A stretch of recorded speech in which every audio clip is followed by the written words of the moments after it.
All right, so now we should be back live after some quick technical difficulties. We'll wait for Facebook to catch up here real quick. And what we're going to do is, since the live feed here has kind of not worked out as well tonight as it's been working for, 4 months now, we're going to re-upload tonight's broadcast. We've got it recording to a hard drive as well, so we'll have the hard copy, a hard copy posted later of the entire show. That way our guest is presented in the best light possible. So we're going to continue with the live feed as long as it'll let us tonight, and hopefully it will continue to do so. And if not, we'll just kind of do a hard copy recording tonight, and then we'll re-upload by tonight or tomorrow, and the Troy Show will go on as planned. So, Vic, where were we, Vic? I have no idea. Me neither. I'm trying to remember. We were talking about local level of your field of work as studio recording. Again, we're talking with Victor, or do you prefer Vic or Victor? Either one, really. Either Whatever. I don't have a preference. Well, I've been calling him Vic. I guess it's just quicker to say. Yeah. So, Vic from Victory Recording Studios. I'm going to go ahead and guess your first name kind of had some play in the first naming there. Well, I had a few ideas, maybe 5. I made some Facebook polls about what people thought would be the best name. Another thing is, my wife's name is Nicole, and I guess the root meaning has something to do with victory as well. So once we combined that, plus like 80 or 90% of people voted that I should do Victory Recording Studios, it just worked. And now my other ideas sound pretty stupid, like 937 Studios or something like that. It just doesn't flow the same. So. Right. And I like VRS. I think that's cool. Who is that guy? Dropped a track a while ago. He was big about using the 937 in his rap. I think he was from Sydney. He was pretty talented. I don't know if you've heard of him or not. A rapper? Or he's a rapper out of Sydney, and I forget. He had a song. He had a couple of them. I think he almost went big at one point. Where he's gotten close. There's 2 of them up there that I'm thinking of, but he would always use the area code in his raps. So I get it. Kind of distinguishes yourself, and it's got a good flow to it. You know, Victory Recording Studios. Yeah. And then your slogan on your business card is where winners record. Yeah. So I was telling you, I kind of feel obligated to go down there and record something and do something with you. And I kind of want to get a comparison versus, my home studio, maybe things that I've been missing over the years. And like we try to support local business the best that we can here. Yeah. But that's cool. Now, you said you're married, right? Yeah. You have a wife. Yeah. Because how old are you exactly? 23. 23. So he's my age. He's already married. Don't get any ideas. But how was that like? What'd she think of all this? She's been pretty supportive through the process? Oh, yeah. Nicole's great. I was with her, obviously, before the studio had came about. And she's been very supportive. I actually met her while I was still in Nashville. I would still come back. And I guess I didn't mention that part. I would still come back every couple of weeks. My mom's up here. And then Nicole, my girlfriend at the time, was up here. And she was actually an artist I was recording at my home studio in Piqua while I was going back and forth to Nashville. And that developed into a relationship. So she's been supporting it ever since I was still an amateur at this stuff. And, she sees that I have a vision and I've done a lot with it, but I still have a bigger picture vision and I still have things I want to do. And, it's cool because she is an artist. Sometimes I show her my rough drafts to new songs, or like I have her feature on every project I ever drop. So it's cool. I think it gives that depth. Whereas some people's girlfriends or wives are like, they kind of think them doing music is nonsense, or they're not really doing it when they say they are, or whatever. And she knows I don't have time for that. And also, she can actually contribute to it. And we're working to get her more involved. She does some accounting stuff for us, and we're working to do more with schools once schools are a thing again, and churches and stuff like that, and have her as a person to kind of be a representative to go in and say, oh, this is what we do. My husband and I own the studio, and whatever the goal is for that trip. Like, and we're looking to give you guys a free hour, because like right now I'm offering the students of the Troy 2020 class a free hour at my studio, just to try to support the seniors, give them something to do, because I know it's kind of a weird way to end your senior year. Yeah, I think a lot of businesses around here have been trying to do whatever it is that they can to relate to the folks affected, the kids affected this year by COVID.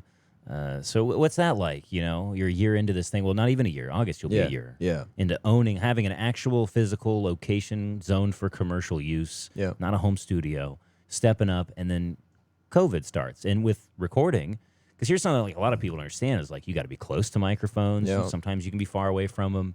You're in a closer quarters usually. Yeah. And audio equipment, it's hard to sanitize. Yeah. I worked at the station once. Guy would spray the board with Lysol every day. Just like the console, like nothing over it. Just sprayed it with Lysol. You ever do that to your Mac? No.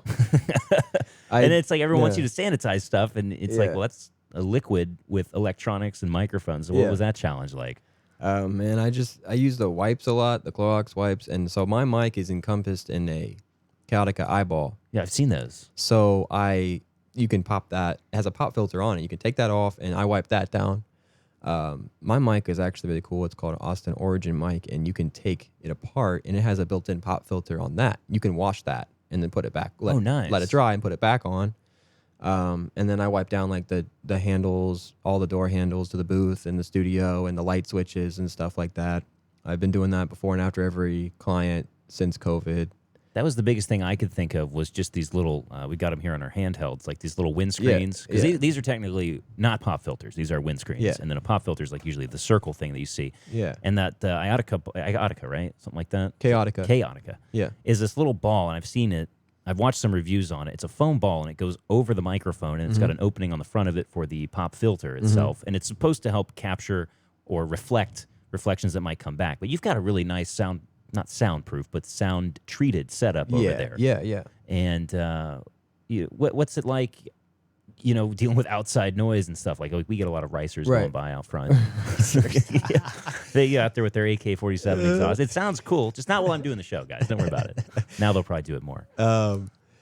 Yeah, so like you said, I did what I could to treat the space, and I think I did pretty well for the budget I had. And, to some of the stuff you don't want to do twice. You don't want to glue stuff up and then tear it down and have Move it patches around. and stuff like that. So I got some soundproof curtains. I built the booth. The booth was an issue at first because I couldn't figure out what I was going to do. I thought I was going to do like a 6x4, so 6 foot by 4 foot by a 7 foot tall booth.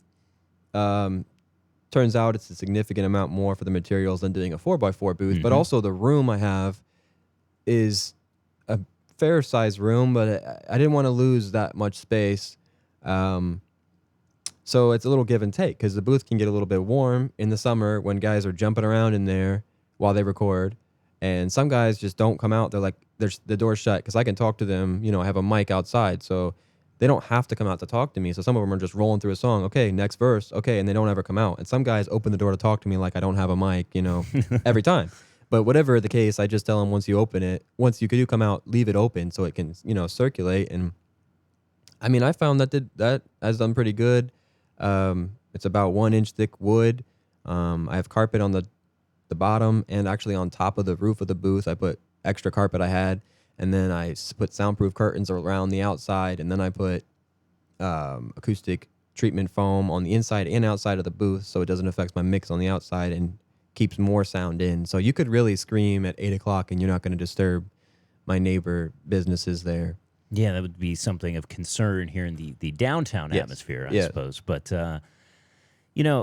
sound treatment, it's not cheap, especially I think what's the top brand, Aura something for their foam. And, there's some knockoff brands that you can get, and they work pretty well. Yeah. And we got a lot of foam. As you can see, it's been on my desk for a couple of weeks now. I've been meaning to get up. But you turned me on to this cool spray called Loctite. And I got 2 cans of it finally. And it's worked pretty well for these little pads I put up in the booth. But, when you get into that, because some people I've found, they're like, well, why should I pay you to just mess around with some buttons? I can do this on my computer. But to give people an idea, those sound booths, even building your own, you can get up $3,000-$5,000 somewhere in there just to get those alone. Yeah.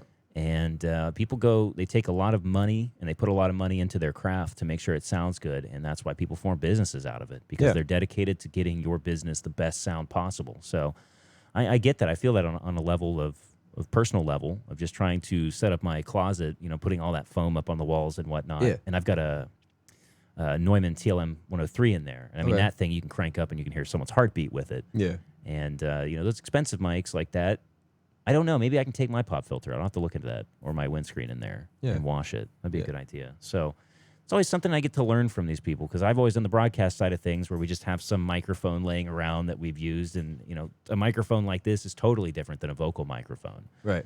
because usually you're using condenser for that. It's getting a better signal. It requires power, et cetera. And so it's interesting to hear how you got around, not only sanitizing it, but building a little studio out of that. Yeah. And Yeah. you're located down here, if you know where Allstate's at, here in Troy, you're off Main Street here. Yeah. And you share the building with the Allstate. You're out of that building. Yeah. So you're on the lower floor there. Yep. On the back side of it, and there's an orange door, so you can't miss it. Yep. So And it says VRS on the door. It says VRS on the door. And then when you walk inside, you got the full package in there. You got sink, granite countertops. Yeah. Like you got 3 or 4 rooms in there to work with. Yeah. And then you've got your main room in the back that is where it's got a couch in there, so people can come in and sit. I like that a lot. Yeah. Because that's goes back to what you were saying about not wanting the sound booth to take up too much room. Right. Because sometimes people bring people with them. Yeah. I saw that you get like a lot of rappers or artists and music artists in there, and usually they're bringing a team of people with them. So to have a couch for them to sit for a couple hours. Yeah. Because the recording process, maybe you can tell people a little bit about that. How long a recording usually takes and what it's like to sit there and get it right. So that's really dependent on the client. Everybody has an idea, hopefully, of what they want the record to sound like before they come to me. Some people have no idea. They don't even know what beat they're going to use or what music they're going to rap or sing to. They're going to pick while they're there. They're going to write it while they're there and essentially pay me to watch them write. I've seen that happen at many studios, and some people just can't create at home. So those people may take 2-3 hours a song. I have a couple pop artists that take about that long, but they're particular, and they're singing, locking in 3 harmonies, so it would be weird if you got that done in an hour in any studio ever. I have one client that gets 6 to 8 songs done in an hour. He's a freestyle rapper, and if I could upload the beats faster and pull them in and start a session any faster, we would probably get 10 done in an hour. So it really just comes down to that artist and how prepared they are. That being said, that freestyle artist, he's never prepared because he just knows what beats he thinks he might want to do, and that's it. He has no idea what he's going to say on that song or anything, and so I think that's really cool.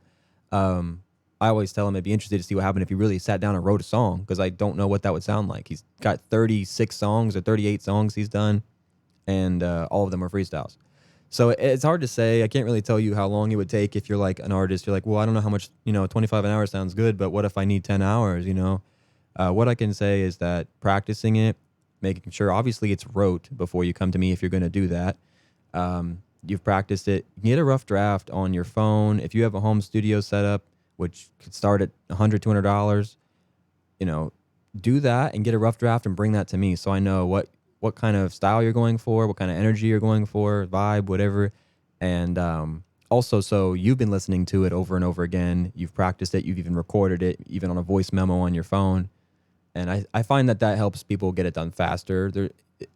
I can get it done as fast as you can get it done. So if you're prepared or you have an idea or you even have a rough draft, great. You could send it to me before. Sending me your beats before the session so I can have the session pulled up. I don't charge that into your time. So I could have the session, a folder made, the beat pulled in, the tempo, key, everything locked in. You come in, and if you're really, we could start recording minute 1. If I don't even have it or you're not sure what beat, it might be 20 minutes in before we get that set up. So it's important because, you're charging by the hour, rightfully so. It's taking up electricity, taking up time, creative thought, hours that you can never get back. So it's great if they come prepared a little bit. Yeah. But that's the other cool part about what you do as an audio engineer. I guess you would probably call yourself more of a producer, but I kind of do both because there's separate hats that I wear. But you're involved more creatively. Like people don't understand what it is that you're actually doing. Like frequencies are what make up the voice, and you're pulling out the best of them, getting rid of some of the worst of them, smoothing it out, giving them a unique sound for their brand, audio branding. When people are just listening to your music, you want it to stand out. Yeah. So you're doing all these things involved in the creative process, and I'm just glad to see that it's working out for you so far, and that you're coming through, the COVID thing and everything. You're trying to help out where you can in the community. You're getting a little bit more involved. Of course, we're talking with Vic here from Victory Recording Studios right here in Troy. He went down to Nashville, brought back his knowledge to the local area. It looks to imply it here. That's the word I'm looking for. I'm just waiting for Nathan to call me out on words. Not sure if that's the word, but go not on. Imply. Apply? Apply. Impart? Yeah. See? Whatever. I'm waiting for, I keep Nathan over there. That's part of his video switch job, is to correct my homeschool words. But yeah. So anyway, Vic, we appreciate you coming up here, spending some time with us tonight. Tell folks what you're about. We look forward to maybe having you up here again someday. Yeah, that'd be great. Anything you need, looking forward to working with you. I'll be on your podcast tomorrow, which is the Up Next podcast, kind of a networking thing that you've developed here for the local community. Yeah. And we'll be recording an episode of that tomorrow. Yep. And hopefully doing some work with you as well. You know, I look forward to seeing exactly what you got over there. That I just kind of want someone to verify. I've been doing it myself all these years and, you know, learning where I can, but to actually have someone professional go in and do it for me, I think that'd be cool. So we look Yeah. forward to that. And where can people find you? And obviously, you know, where you're located at. The studio's on 7 South Short Street, like you said, by Allstate. It's across from the courthouse in the back of that blue Allstate building, orange door VRS on it. You'll see VRS signs all around the windows, as well as a sign on Main Street. We're on Facebook and Instagram at Victory Recording Studios. We have a Snapchat, Victory RECSTU. You can always email us at victoryrecstudios@gmail.com. And we also have a phone number, 937-915-0705. Feel free to contact us in any of those ways. You can book on Facebook, Instagram, Snapchat, email, call. I really don't care. As long as you get a response from me saying, yeah, I'll be there at whatever time, then I'll be there. So, yeah, I really appreciate you guys having me on the show. And I'm excited to see what we can what our conversation will be tomorrow and what you come with for your material to maybe record at the studio. Yeah, I gotta get on that tonight and find something. Just like I've been meaning to update my voiceover demo and stuff like that. Yeah. So I look forward to it. And I guess it felt pretty good putting that sign out front finally, right? Because those things aren't cheap. You know, mounting it out there, it's official now and everything. Oh, yeah. Before I let you go, I did want to ask this question real quick. Sure. What's it like being 23? You know, getting into this. You know, I mean, what's the challenge has been there at a younger age? A lot of people won't take you seriously.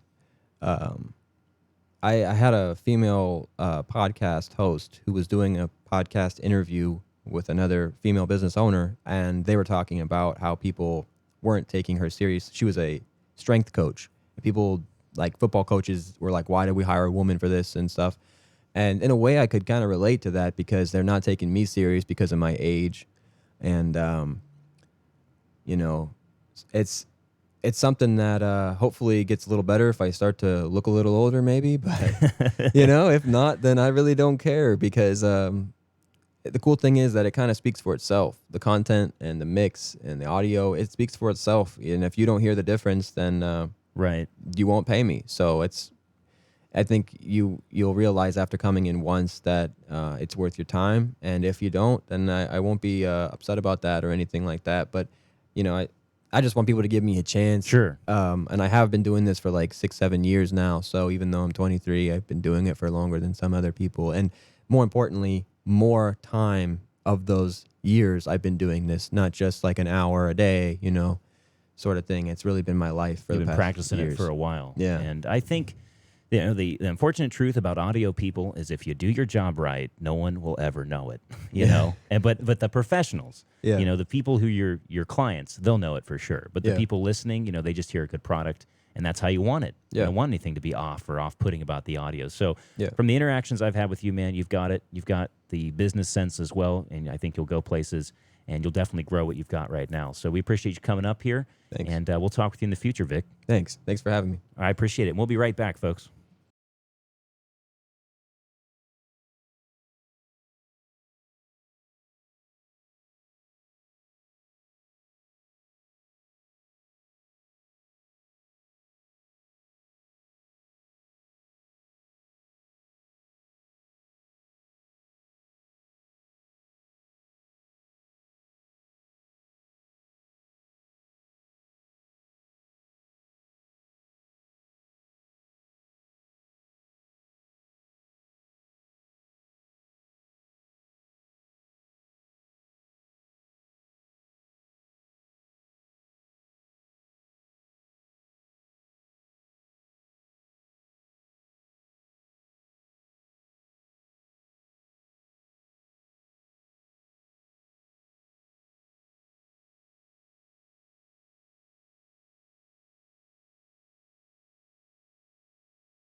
All right, and welcome back to the Troy Show, your weekly recap of Troy, Ohio, and the surrounding areas. We just got done speaking with our special guest this week, young business owner here in town, owner of Victory Recording Studios. Vic was up here talking a little bit about what he's got going on down there. He's coming up on his year anniversary of being in business here in Troy after studying sound down in Nashville. He's a sound producer down there, and we greatly appreciate him coming up and spending some time with us tonight to talk about everything he's got going on. I'll be going on his pre-recorded podcast tomorrow over at his studio, and we're going to be talking a little bit about the arts, a little bit about the Troy Show, a little bit more about what he does over there. He's got the Up Next podcast, which is kind of a networking thing he's established here in Troy for his business and networking with folks. So it's great that we have all these outlets. We do apologize for the technical errors that we've had tonight. We have the entire show ready to go on a hard drive still. We still have the hard copy of the show being recorded. So the intro to the show, if you missed that and whatnot, what we're going to do is we're just going to pull all of our live feeds tonight. Like we're going to keep it live tonight. Call-in number still activated, 937-696-7572. Call screener standing by to take your calls. But when we're done with our live feed tonight, we're just going to pull the video off of our Facebook page, and then we're going to upload the full copy of the entire show for tomorrow so folks can listen to it and listen to everything our guest had to say in a quality presented format here. We're always growing here at the show. That's the first time we've had some issues with it freezing, so we do apologize for that. But that is kind of the price that you pay when you're upgrading the show all the time and growing exponentially here. I got a big word right. That's fun. Oh. That's a new one. Killing it. Killing it over here tonight. Imply. Was really the only word I was looking for was apply? No, I think you were looking for impart. Oh, yeah, impart. You said impart. You said imply Imply. the knowledge. I think you meant impart the knowledge. Yeah, apply, impart. I get it. Either one could work. I mean, impart, disagree, but all right. impart would mean more so to come back and then impart that knowledge upon everyone, whereas apply would be to come back and just apply that knowledge to one specific area, I guess. Whatever. Is kind of the difference that you could make in that. But we're the Troy Show. We're not professional. We're just some guys having fun up here, reporting the news, riffing a little bit. Don't tell him that. Don't. Oh, yeah, I forgot. No, we are saving lives. Weather forecast at the breaking news. We'll save you from weather, a natural occurring thing. No, it's great. It's great that we have, we give local media and big media, mainstream media, a hard time sometimes, but, that is a reality of weather. It's great that we have radar, but we saw in January, sometimes you can't catch it, which is fine. I don't blame anyone for not catching that tornado. It is what it is. As some broadcasters and weathermen would say, just look out the window. But the problem is when you amplify and tell everyone and convince them that you are we'll catch it and save your life, you get yourself into scenarios like that. So this is just life through my eyes, our eyes here. And wading through my speech impediments and whatnot, we'll get back into the show now. So we got your local news coming up. Earlier this week, I want to say it was around, or last week, I should say, it was around, it was Saturday. Yeah, it was Saturday. I went over and got a bite to eat there at Heron's and got one of those Italian subs he's got over there. Things are packed. A lot of flavor in it. I enjoy going over there. It's a nice eating atmosphere. You get a nice view of the downtown. And I got done there, and I went outside to get in my vehicle, which was parked in the quadrant there. And I happened to look over, and there was a motorcyclist who had come to a stop at the circle there. I don't know if he was having issues with his bike. It wasn't a dirt bike, but it was more along those lines. It wasn't like a Harley or anything, but it wasn't a crotch rocket either. And he pulled up there. I don't know if he was having troubles or if he was just waiting on traffic to go by. But I look over just in time to see this car slowly roll up at about 5 miles per hour and just, bam, right up and underneath the tire and the fender sticking off the back of the bike. And it's just one of the biggest. That's kind of why I stopped riding as much as I do, because it's always what's behind you that's the problem. And I know we probably should have said this months ago, but with the weather and people getting out of their homes, it's motorcycle season. You got one job when you drive. Look at the road. Don't look at your phone. It doesn't matter if you think traffic's slowing down, because that's the time it's always going to happen to you. Thankfully, everyone was okay there. And I went over and asked, if he was going to file a report. Didn't look like damage worth filing a report. Because if so, I know how that feels to not have any witnesses or people just not wanting to get involved. So I was going to say something. But he said, no, it's fine. And it was just a younger lady, just wasn't paying attention while she was driving. But people get lucky in those scenarios. And sometimes we laugh about it because they walk away from it, and you look back on it and laugh. But you really have to think about, if someone was traveling faster, if it wasn't in a circle element. So watch out for the motorcyclists. Watch out for other cars. Watch the road. That's the message here. It's just kind of an odd occurrence to be right there and then in downtown Troy. Always something to look at. So coming up tonight for our first closer look article here that we're going to dive into.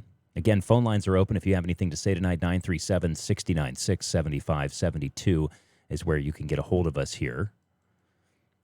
Coronavirus. 8th Miami County Corrections Officer tests positive for COVID-19, according to WHIO.com. Now, here's a new thing, because I'm just about sick of corona news. I'm just as sick about all the different numbers we're getting, different things going on. Are you getting my screen, or are you on your browser? It's the incorrect browser, and I'm also having trouble moving it. So I'll show you a little trick here. All you do is you just right-click it, properties. Okay. Come in here. And you go down to, you just find the tab that you want. Bang. So that's yours right there. Got it. And that should be your notes. One. There you go. All right, cool. So we're just going to pull up the visual article so you can kind of read along with us here. But we got to get it repositioned and everything because you don't need to see all the ads or minimize that best that we can here on the video feed.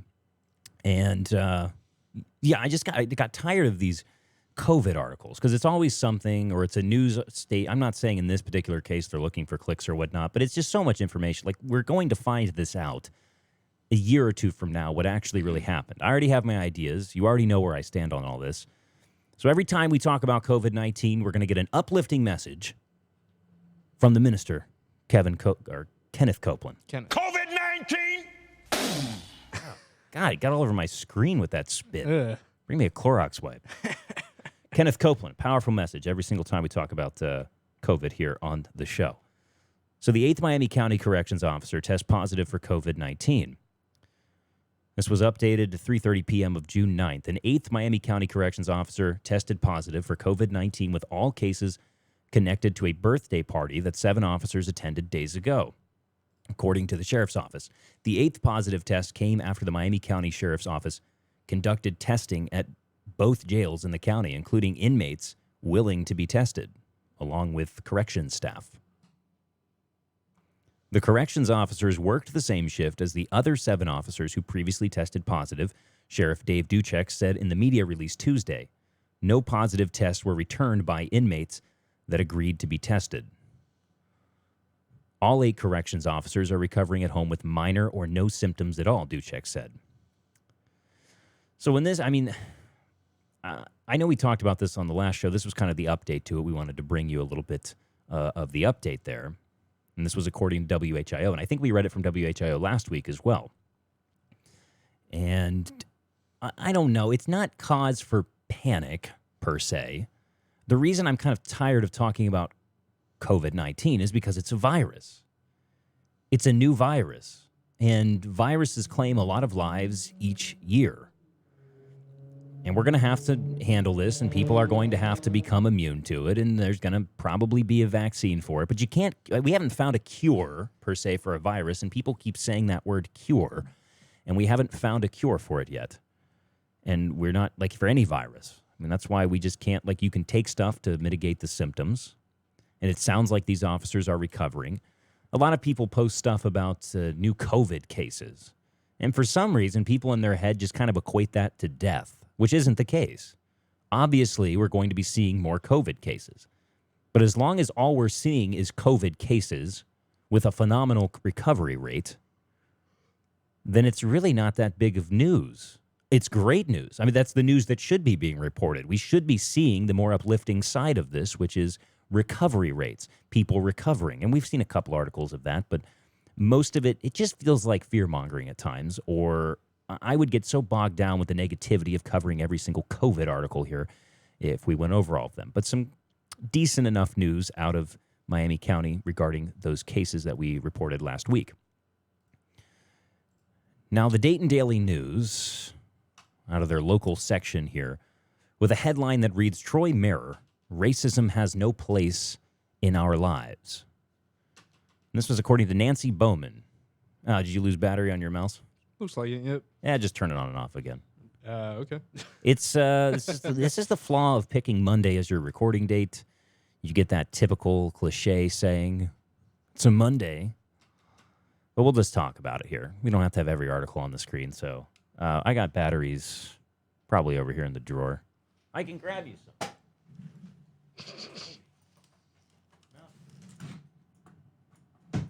I don't have them in there. I guess you just don't get a mouse tonight. Well, that's not going to work very well. Yeah, here you go. You can probably find some there. We're doing the old remote trick. Grab them out of the remote, throw them in the mouse. And anyway, so she gets this article in the Dayton Daily News. Just a little bit of an observation that I've made. Nothing official here.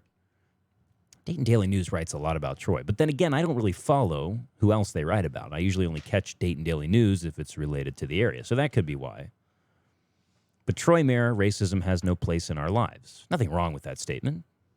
And most people agree with that. The majority of people agree with that. Say 99% of people agree with that. Troy's mayor said all residents in this Miami County community deserve to be treated with the same respect, and the city will be part of discussions that seek to find solutions to identified problems. Oda said racism has no place in our lives and in our community and in our hearts. If we can change the hearts of men, we can change our country. The discussion begins in the home around the dinner table and in everyday activities and interactions, the mayor said. The discussion begins in our homes, the dinner table, or picnic tables at Prouty Plaza. Maybe you might want to, maybe she's including everyday activities and interactions without actually having to say that they had a protest in Troy that led to these statements, might I add. Because do you think, Nathan, I know you're working on the batteries over there, but do you think had those, I keep saying this each show, young kids not have protested, shut a couple streets down in the downtown area. It's not an interstate. And the police department was able to set up a safety barrier for everybody at the end of the day. Do you think any of these articles, do you think the mayor just would have came out and commented on these national events? Because we're politically analyzing this. And I don't think if it weren't for their actions, because these statements here come from, it says here, our hearts are grieving. There's so much going on in the world, said Pastor Kima Cunningham of Richard's Chapel, who asked the more than 100 people who gathered there to take 2 minutes and think about the fact that they could breathe. And that all happened at Richard's Chapel. This was the event that was set up after the downtown protest. And I'm still convinced. I don't have evidence. I don't have hard evidence. We're doing a talk show here. I'm just throwing the idea out there. I'm still convinced that none of this would have unfolded. None of these discussions would have taken place had they not have done that. Oh, absolutely. And you can take some disagreement to their methods, but they didn't hurt anyone. They delayed traffic, and it's not safe to play in the street. I'm not promoting that message like the city of Troy does with the crosswalks downtown. But the problem I have is if you don't get someone's attention somehow, how is the message ever going to get spread? I mean, you have to do something at the end of the day to get a message. And walking down the streets, escorted by the police department, you can't probably be in a safer presence if they're actually functioning in their role as they're supposed to, which they were. Except for that little 10-minute,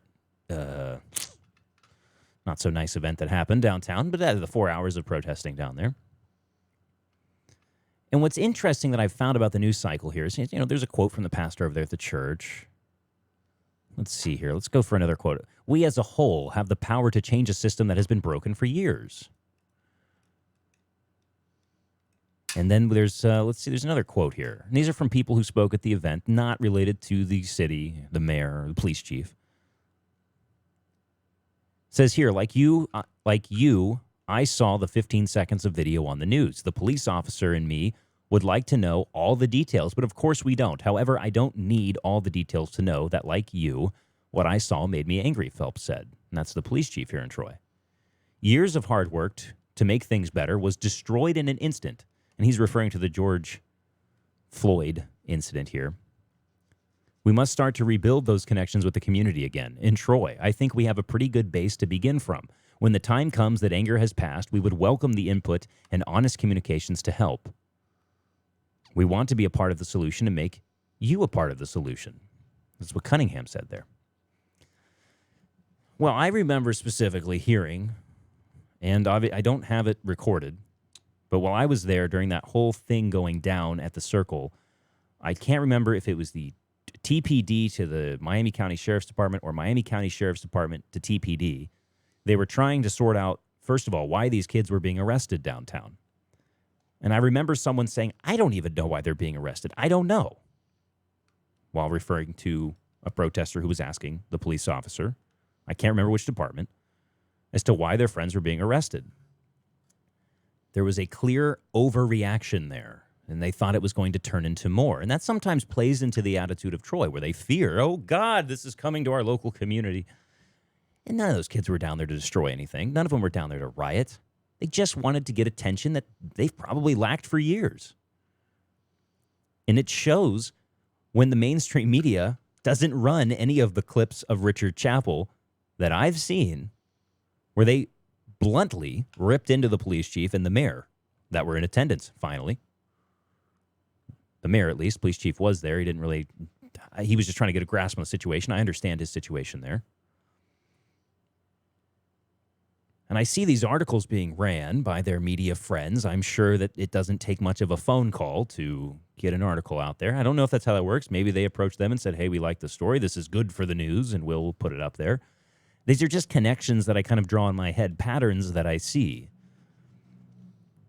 And so when I see all these articles barely touching on the actual substance that was said at Richard's Chapel, because I was there, we have most of the video up. Our phone overheated, of all things, at the end. And that shut the stream off early. I think we just missed the prayer at the end and a blip of the beginning. But we caught the majority of the substance, again, live on our Facebook page. It's the fun part of what we do here is we don't have a 6:30 deadline or something like that, where we only have so much time to play a clip of it. You can just go to our Facebook page at facebook.com/Beautiful Troy Show and go take a look for yourself. So when I see these articles coming up ignoring, because maybe it's not good news, it's not good press for the city. I know the headline is Troy Mayor, so they have a picture of the Troy Mayor. It seems to me that the headline, I don't know if they wrote an article. I think that I catch most of the articles related to the area. It's a possibility that I could miss it, but I have a couple different sources to try and catch everything related to the local area, put it in the show notes, which we make available after each show on our website at thetroyshow.net. It's possible, for sure, that maybe they wrote an article saying these kids did this or these kids did this, but most of them, I got to say it, after working in media, they loved the fact that there was an arrest made. Whether they say it or not, however they want to present it, that's a good picture. That's a good headline. People are going to read that. And that's just the truth. And so I'm glad what we were doing out there and many others live streaming on their phone, actually capturing what's going on. The efforts of Brian Kemper to calm tensions out there, which worked substantially. I don't mean to delay on this point much because we have talked about these protests so much, but I keep seeing articles like this, like, where are these people's voices being represented? Well, they're being represented with the new Human Rights Council the mayor has announced, and she got her press articles on that as well. There's nothing wrong with press. I love press. I just like fair press. I like balanced press, something we don't have much of anymore, something we strive to do here at the Troy Show, and we're a smaller operation. We're not the mainstream. We're not the big guys. We're just doing the best that we can here in the local community. And we say it all the time. We call ourselves the Troy Show, but we go around to our neighboring counties, neighboring cities, best that we can, getting out to the events. So she starts this Human Rights Council. That all seems great, right? They're making an initiative. They're going to solve the problem here in the community.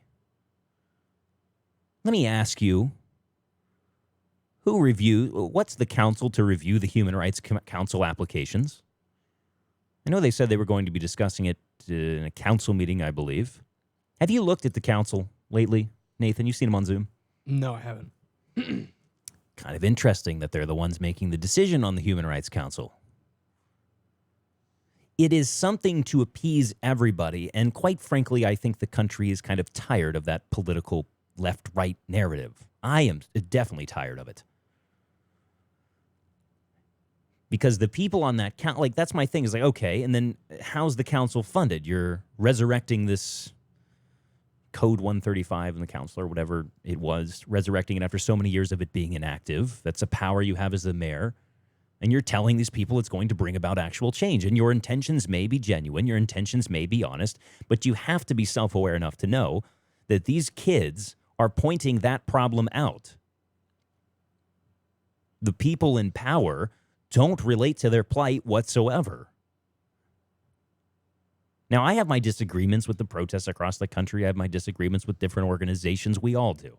But I want to talk about Troy. Forget the national scene. Forget that people are telling you that everyone who you disagree with is either this or that organization and then they should be treated as it's a war mentality. Forget all that. This is a local scene. Those kids grew up in Troy. The people who attended this are either from Troy or the local area, showing their support. Take away your disagreement with it and put in the peaceful protest aspect of this, because it was. And you strip it down. That's what they had to do to get attention. That's the question that you should ask. Why? Why does it take that? And even then, they only get some political appeasement council. I'm not saying that a human rights council is a bad thing, but I'm just questioning. It says they got over 100 applicants, according to the articles. And they're only going to pick, the 6 or 12, 15, something like that, or total that they're going to have on the council.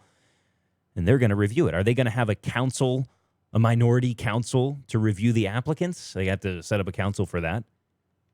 And then the bigger question becomes, isn't it just easier to walk outside and actually have a conversation while they're out there?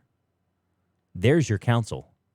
They're standing on a picnic table, waiting for a response, waiting for a dialogue. The sheriff's department, Ducek, don't agree with him all the time. He gained some props and respect from me. He showed up and had a conversation with them. Wasn't ready to completely put the politics aside. Wasn't ready to completely divulge everything, but he became more open to ideas. The supervisor of the sheriff's department became more open to ideas. They figuratively got their day in court with the police chief of Troy at Richards Chapel when they got to speak directly to them regarding the sentiments of him not tuning in to the conversation that was unfolding at Prouty Plaza outside these windows. So you tell me what's easier. A political appeasement council, which is what I think it is, and I wish it the best of luck, and I hope it produces the best results that it's supposed to, or just walking out to the constituents that you are elected by, that you do represent, and having a dialogue there on a plaza that we prop up so much. They put picnic tables out there for the COVID-19 so people could go outside and be socially distanced and eat some of the great food here in downtown Troy. But a public plaza also serves a better purpose as well. Used to be you'd go out and you'd find a platform and that was the public square. Now it's Twitter or social media and everything gets lost in a comment section and there's no emotion to it and there's no context with text. So we're going to have this Human Rights Council. And like I said, I wish it the best of luck, but I do ask these questions. I look beyond the surface level of, oh, she did a Human Rights Council. Let's throw that as a talking point. It must have solved everything. You always have to make sure that you're asking yourself, did it serve its purpose? Does it solve something? I wish them the best of luck. Hopefully they'll get good applicants on there. Hopefully some of these kids that spoke, that came ready for debate, get on there as well. But to soak up all that press time with your city message that you would have never announced or talked about, because there is a certain voting bloc in this area that doesn't like it, in efforts to try and calm the waters, I think it's only going to make people more upset when you try and play both sides like that. I know, and we try to give her as much slack as we can here, because this is her first run around at being a mayor. And it's probably a tough challenge for her as well to try and give some credit and some balance to the other side as well. And like I said, she could have the best intentions with putting this thing out there. So I'm interested. I'm interested to see where it goes. But I always ask the questions. What's easier? Just go out there and talk with them. You can grab lunch later, you know. I'm sure there's a meeting or two that you could skip, Because you have to give her credit. She's at City Hall doing her job that she was elected to do, making sure the inner workings of the city keep moving along. She's being the figurehead mayor, working with the council, having these meetings, trying to improve things. But if there's 300 people in downtown, that might supersede your That's why I'm wondering. your zoning meeting. There's or not whatever's going one on. meeting that you could say, hang on a Uh-huh. second. Or go out there and explain to them. Nothing's quite as urgent as what's going on outside of your window. Right. And I know she sees a lot that goes on outside of her window. And so just go out there and explain to them, this is what I'm doing. I support you guys. Our police department, what you need from them, they are more than willing to help you. Set a time. Just pull it out of your butt. 2 hours. We'll give you 2 hours to march it, like Piqua did. They set it up, in fairness to Troy, the protest here was a little bit more last minute. Probably didn't go through the paperwork. But the second protest in Piqua, they went through the paperwork aspect. They had the police department block off that quadrant for 2 hours. Yeah, I don't know if she's able to, in her government role, make on-the-fly decisions like that or not. But if she could, and if she could clarify, instead of all these fluff political terms in her, worked-up Facebook posts, if she could maybe just take time to explain that, because that's what people are more wondering. Like, explain that. Let people know the inner workings of government. Let them know where their community has maybe failed them or not provided them with the information that they need. Get it out there at every possible, as a public figure like that, get it out at every possible venue that you can. Go out there and explain to them, and I don't know, it might not have calmed them down. We are thinking about the hypothetical here. Hindsight is 2020. I don't know if it would have calmed them down for her to go out there and say, hey, I'm in this important meeting, making sure that the city is functioning. Like, they might have taken that as, well, too important for us, but we support it. Anything you need from us. I'd love to have a discussion with you. We'll have a full conversation tomorrow. But they wanted the conversation then and there. I don't know.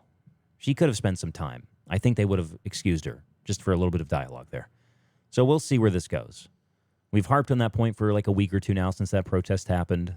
And I just wanted to kind of point some of that out and air more of my thoughts on it, especially with the new, I don't think we've gotten to really talk about the Human Rights Council too much. So another big event that'll be unfolding this August is the organizers of the Miami County Fair. They are navigating obstacles while planning this year's Miami County Fair.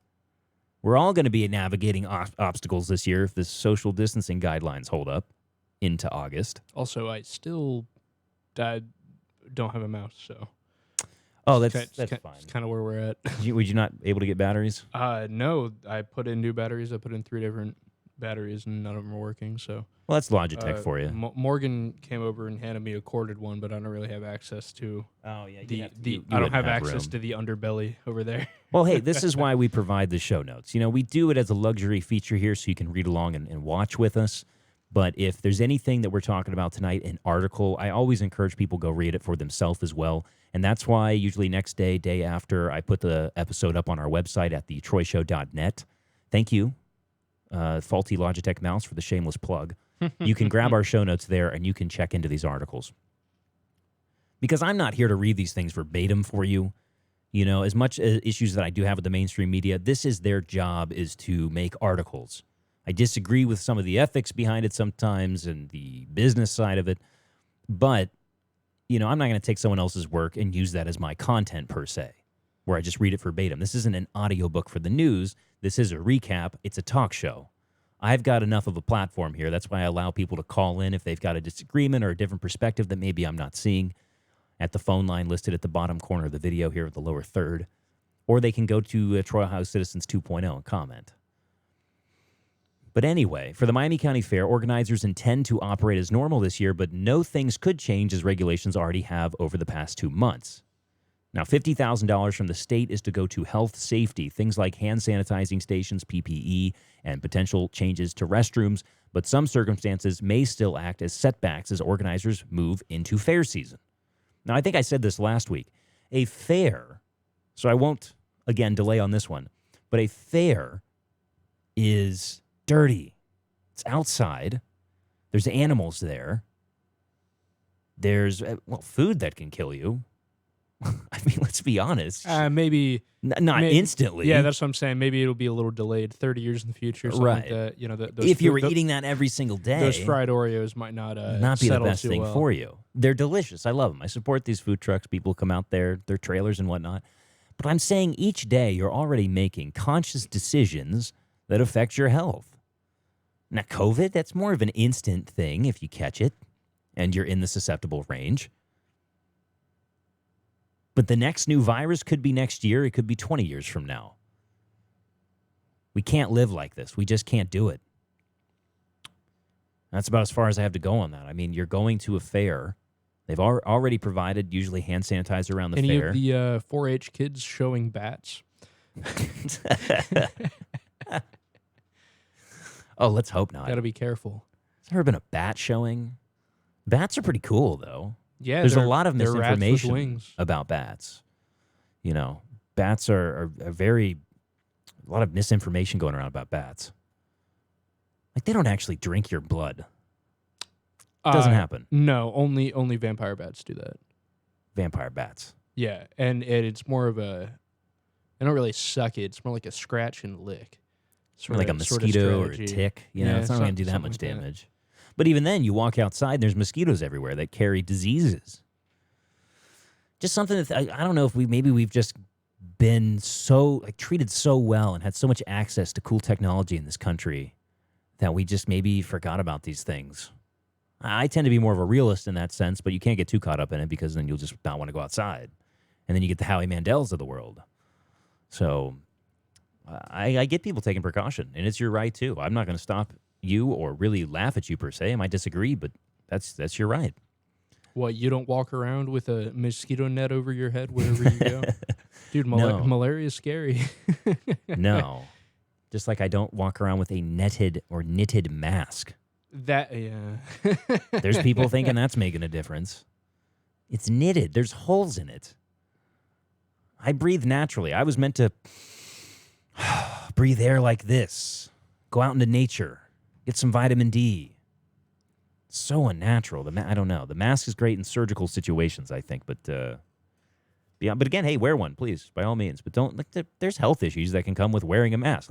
So just as there's health issues with not wearing a mask, there's health issues that'll come with wearing a mask. You have the right to choose what is best for your life at the end of the day. Don't give me the selfish crap. Please don't, because that argument's just been debunked. It's just been debunked at this point, and I just don't want to go into it anymore. Now, the council is considering, speaking of the great outdoors, the council is considering outdoor seating for downtown businesses courtesy of the SydneyDailyNews.com.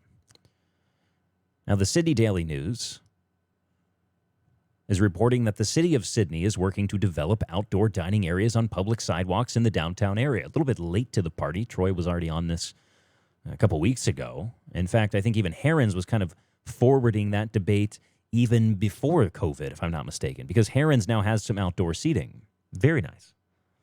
It's something we need to bring more liveliness to our downtown. I really believe in outdoor seating. I believe in rooftop seating. That's so underused. Probably a lot more liability that comes with that. But if we could get to a point like that, I think there's really only one rooftop bar in town, and that's like La Fiesta. Yeah, there's not much of a view there. I would like a rooftop bar right next to the river, maybe on the levee. And that gives La Fiesta a little extra space during, certain holidays and whatnot, accommodate more crowds, and they've got some local musicians up there every once in a while, and offer a couple different views for people, something to cycle through. And this is not a diss by any means. This is really just something to think about in the future. I've seen a lot of great development plans we'll probably talk about on another show at some point that I'm really excited about for Troy. Troy's a booming place. 20 minutes from everything. I can't say it enough. So Sydney's kind of coming around to the idea. And Sydney has a more symmetrical square of a downtown. A little easier to get around. Probably have more space to dedicate to these things. But I can't remember. I lived up there for about 10 months, but I can't remember exactly how wide their sidewalks are compared to Troy. Because even in some areas, it is a little bit encroaching. I think people were at a table, at the corner of the crosswalk the other day. And I thought, that's a little weird. That's a little bit in the way. But we do have our awnings that extend out over in little fenced-in areas. And you kind of have to have a fence for liquor laws and liquor licensing. an enclosed area, some of which might have been relaxed during this, but that is still a concern that they have. So in conjunction with information on the designated outdoor refreshment area, or DORA, at Monday's Sydney City Council meeting, City Manager Mark Cundiff also provided a companion presentation on outdoor seating to support downtown businesses.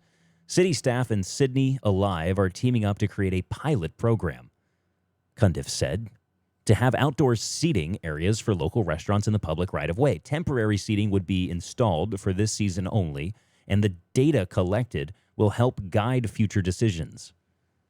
The plan is to try out different designs to test what works best, based on the Pedlet outdoor seating concept. So it'll be cool to see what they have to come up with up there. Here it says liquor permits for acceptable enclosures out front of businesses, adjacent businesses requirements, and a timeline of area inspection approval for any expanded liquor permits. Liquor permits blow my mind. That's a whole other topic. You know, a patio approval. It's just a lot of red tape to go through. But hopefully they can get it done in a fashionable manner. Everyone's on board with it, and they can come up with an idea that actually works.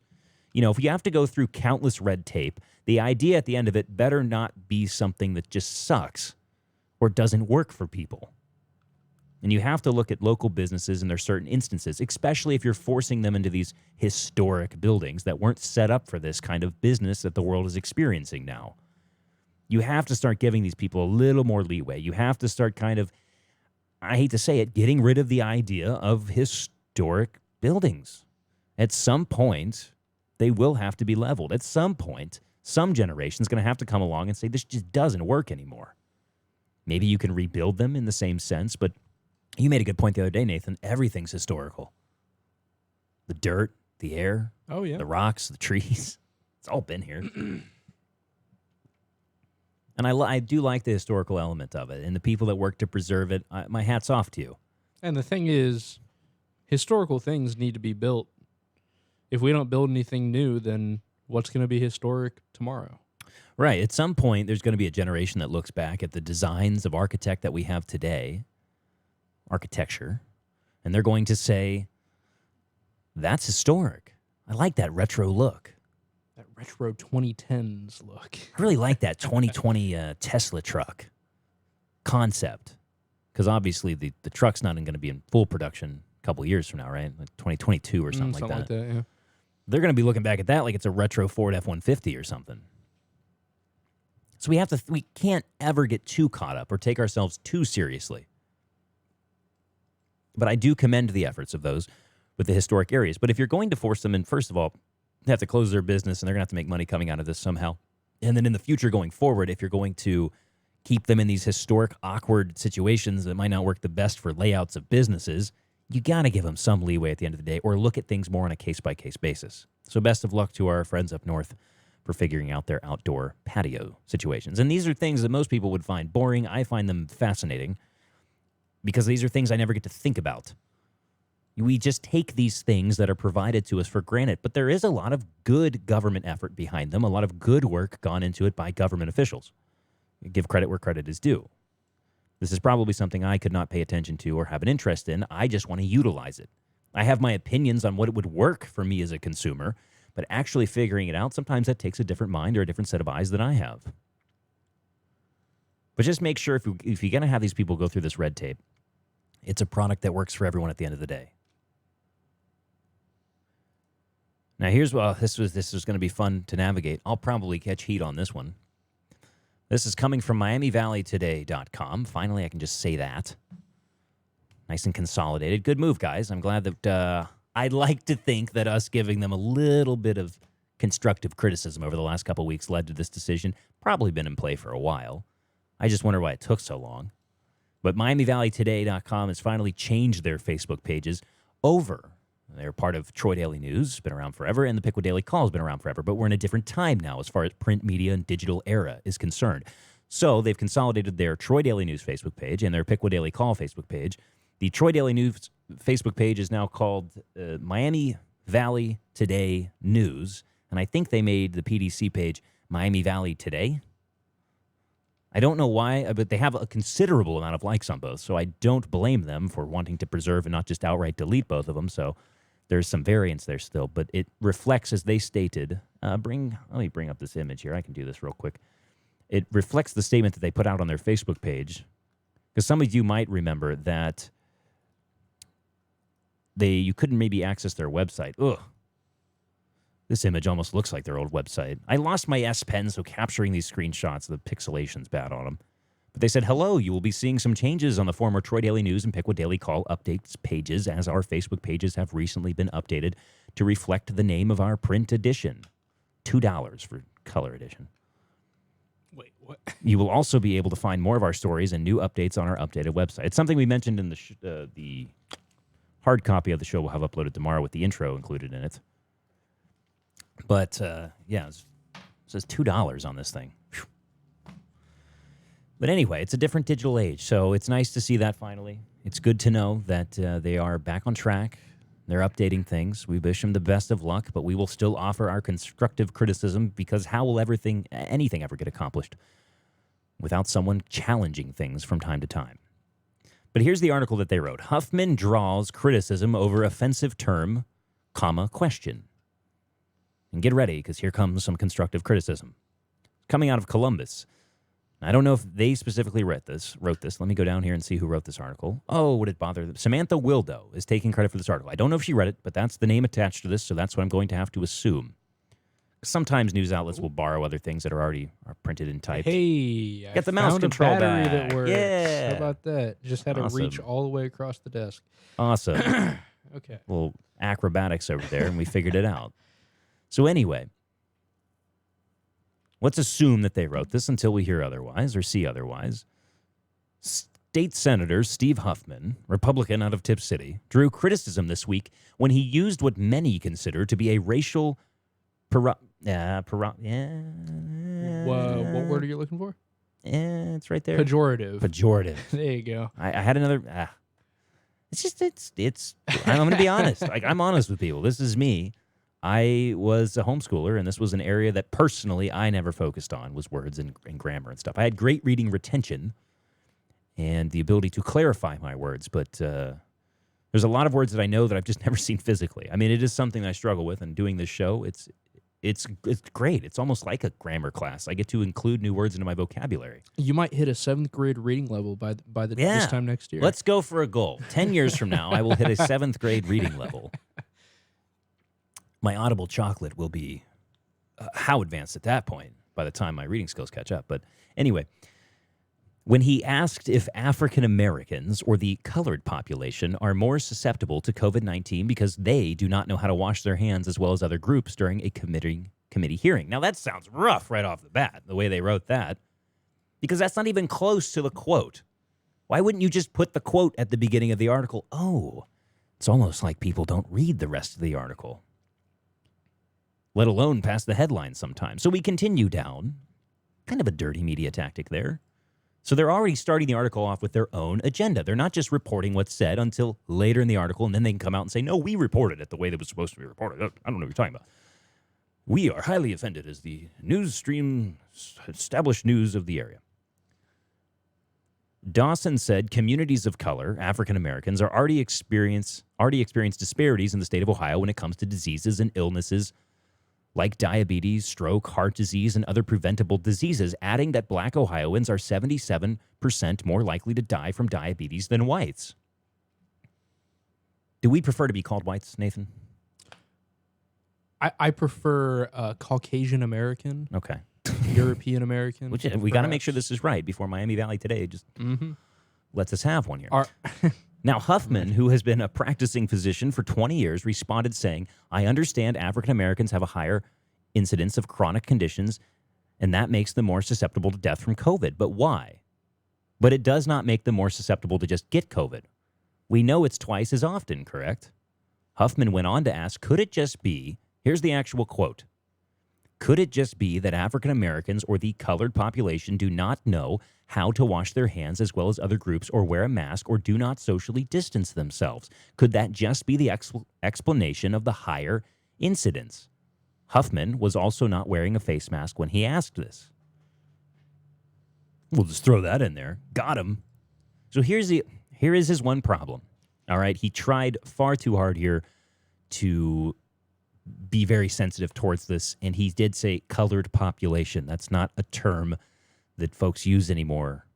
Now, there is people of color. I do hear that one from time to time. It's kind of strange that if you just switch the words around a little bit, it becomes correct. But I personally, I just want to call them Americans. Yeah. I mean, I Yeah. understand their plight. Like, I do understand.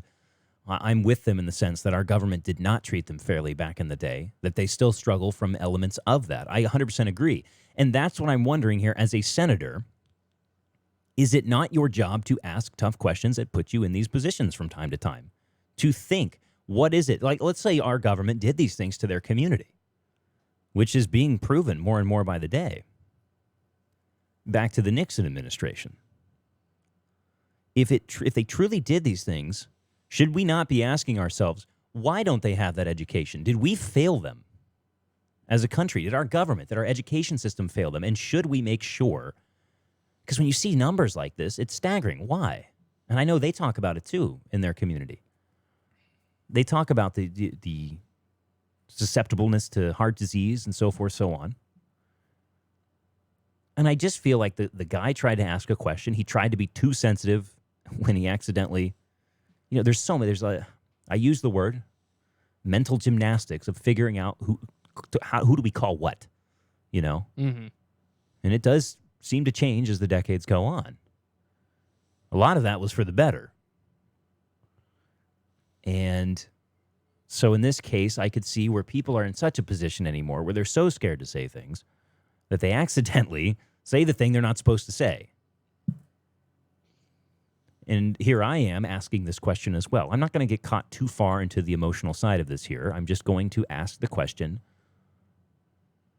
why is he catching so much heat over asking, is there a education problem? Do we need to educate them so that they can survive? Oh, of course, that would be implying, though, that they're, they can't wash their hands or whatever, or they're stupid. It's not saying that, no.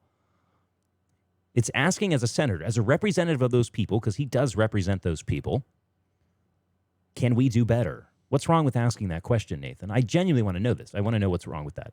Other than maybe the way he phrased the one little... But the media is going to zone in on that. It's all... Granted, yeah, he was just asking a question. However, I feel like a lot of people will interpret it as him insinuating some kind of hurtful comments about, Right. What I've always heard is their hygiene. From their argument, because I want to see both sides of this. There's nothing wrong with asking questions, but from their argument, it is if someone is capable of saying a word like that or a phrase like that, then odds are it's something they use in their vocabulary often. Sure. I can see that side of the argument there.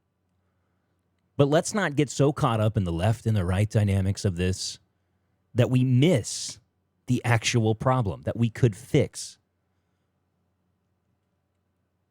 Now, I'm not saying that at all. I'm just saying that I do defend his position here about being a senator, having to sometimes argue tough points, because that's what we send them there to do. It's like the British Parliament where they just yell at each other all day.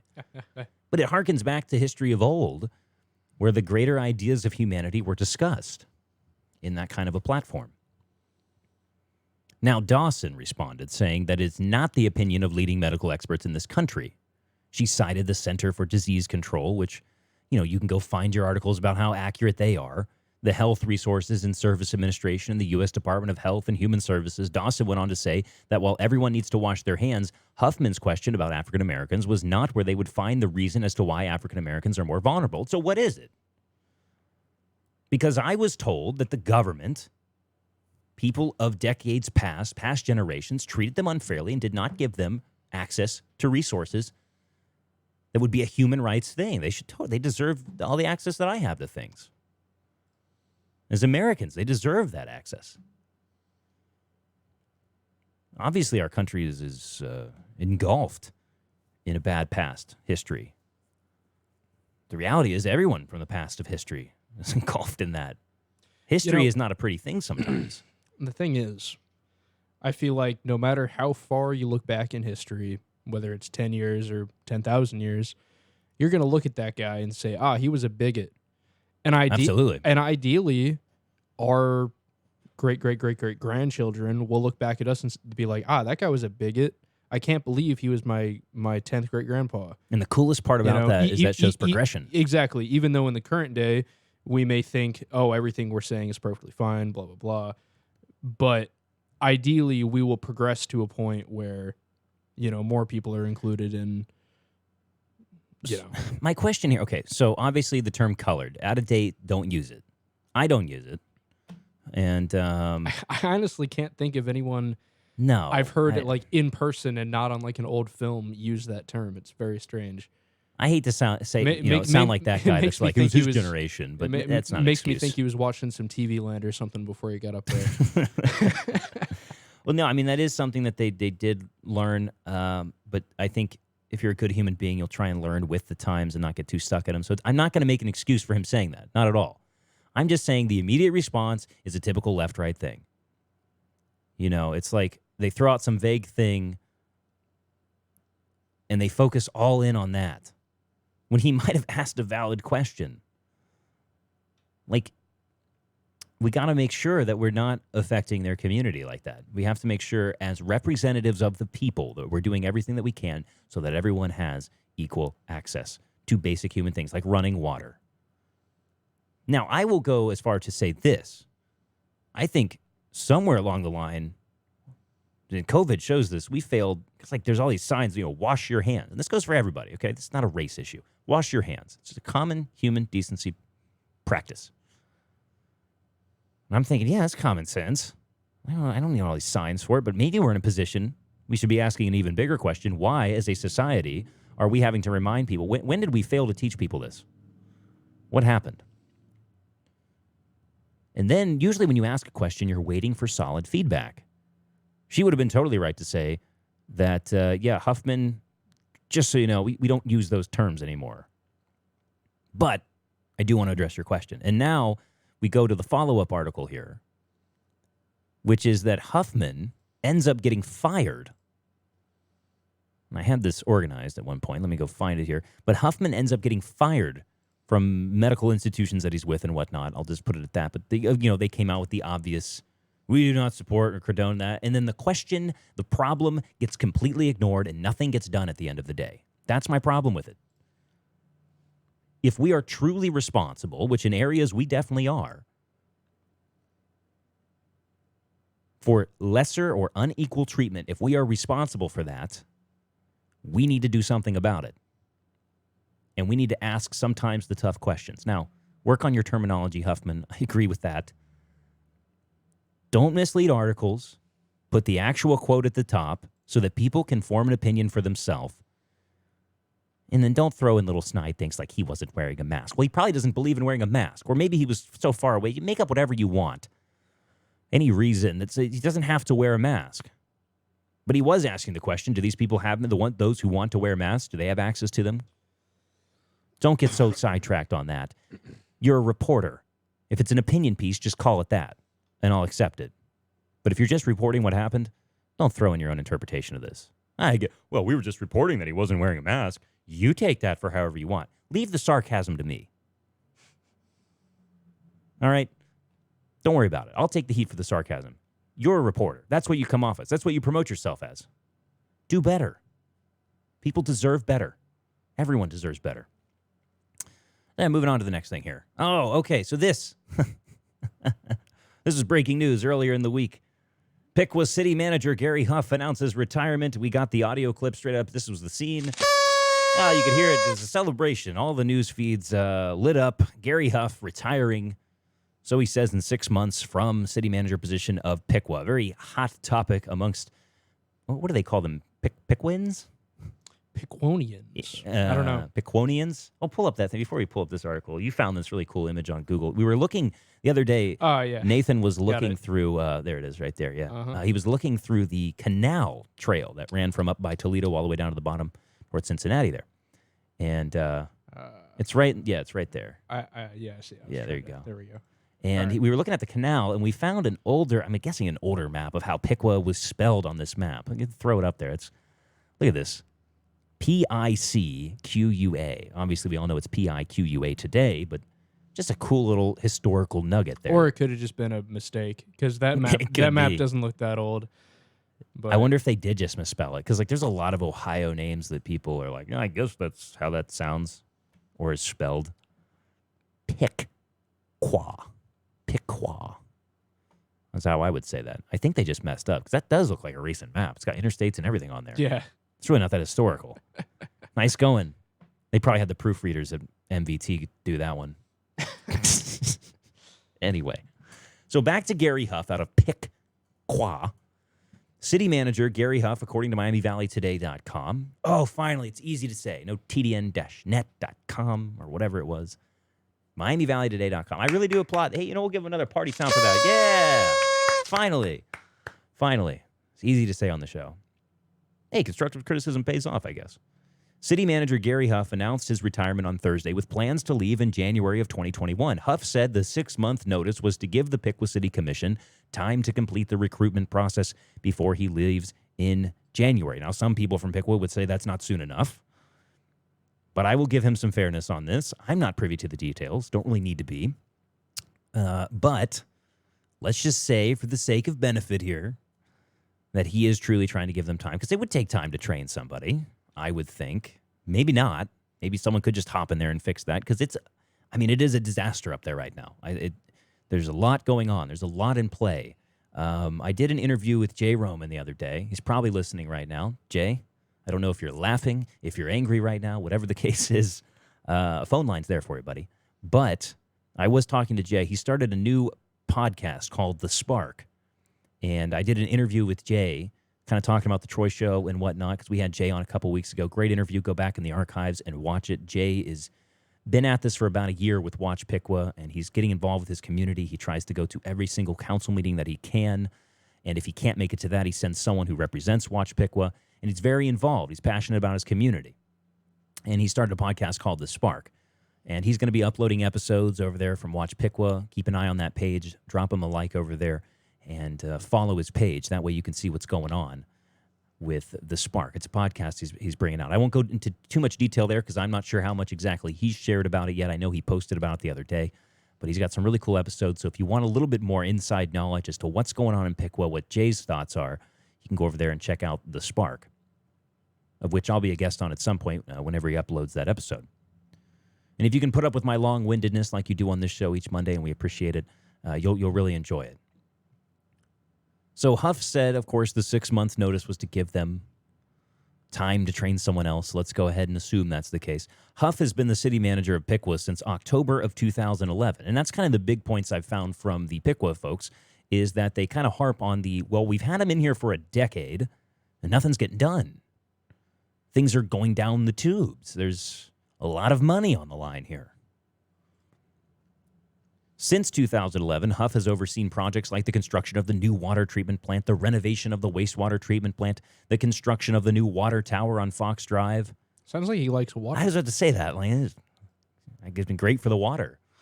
Maybe they should send Huff up to Flint next. Ooh. A number of street reconstruction and resurfacing projects, the ongoing riverfront development strategy, and more. Yeah, let's not give him too much credit on Lock 9 there. Other projects that began with Huff behind the city reins include the bike path improvements behind the old Piqua power plant, participation in American Municipal Power's solar energy product, which resulted in no decrease in utility. 2 solar fields located within the city, the city's in-house recycling program, the painting of the railroad bridge over U.S. Route 36 Ash Street, and others. The city has also received new honors with Huff in charge, including Piqua being named as a trail town and being recognized as silver bicycle-friendly business by the League of American Bicyclists. Piqua was the first municipality in Ohio to receive the latter status. Huff has been made a member of the board of directors for Grow Piqua Now. Grow Piqua Now, decade, interesting. And the Piqua area of Chamber of Commerce. Prior to coming to Piqua, Huff was the town manager of Fishers, Indiana, between 2005 and 2011. We should Google where Fishers is at now. Okay. Yeah, and he was the town manager of Blacksburg, Virginia, between 98 and 2005, and the deputy town manager of Leesburg. Well, where it's at now probably wouldn't be a reflection because Huff left. So we'd have to see what the town was like during Fishers his is reign. right next to Carmel. Yeah, but then people will always rationalize and they'll make the argument that, well, his plan just took a while and the new manager has nothing to do with it. It's like the typical political thing, left and right. The last guy, blame him or whatever. Or the people who disagree with the new guy give the guy before him props for creating what the new guy's doing. It's just a never-ending cycle. So news out of Piqua that I'm sure a good portion of Piqua people are happy to hear, maybe some are frustrated with it, is going on there. Fort Rowdy Gathering 2020 canceled. An inactive notification. Get off my screen. There we go. Fort Rowdy Gathering 2020 canceled. Out of Covington, Fort Rowdy Gathering Board of Directors announced this week the cancellation of its 2020 event. Organizers cited the COVID-19 pandemic, ugh, that's gross every time, as a driving force behind the postponement. We should really have the 4D option. The 4D option where you can have Kenneth Copeland spit on our listeners. Poor guy. The next Fort Rowdy Gathering is currently scheduled for Labor Day weekend 2021. So anyone looking forward to the Fort Rowdy Gathering, I know where that's at. Board of Directors. I've seen that building. No, it's not the one I'm thinking of because it's not near Covington. Where is this really located here? I've seen it. When I was driving truck, I used to run milk over to Indiana, and there's this fort out of nowhere that you can see, I think, off of 127.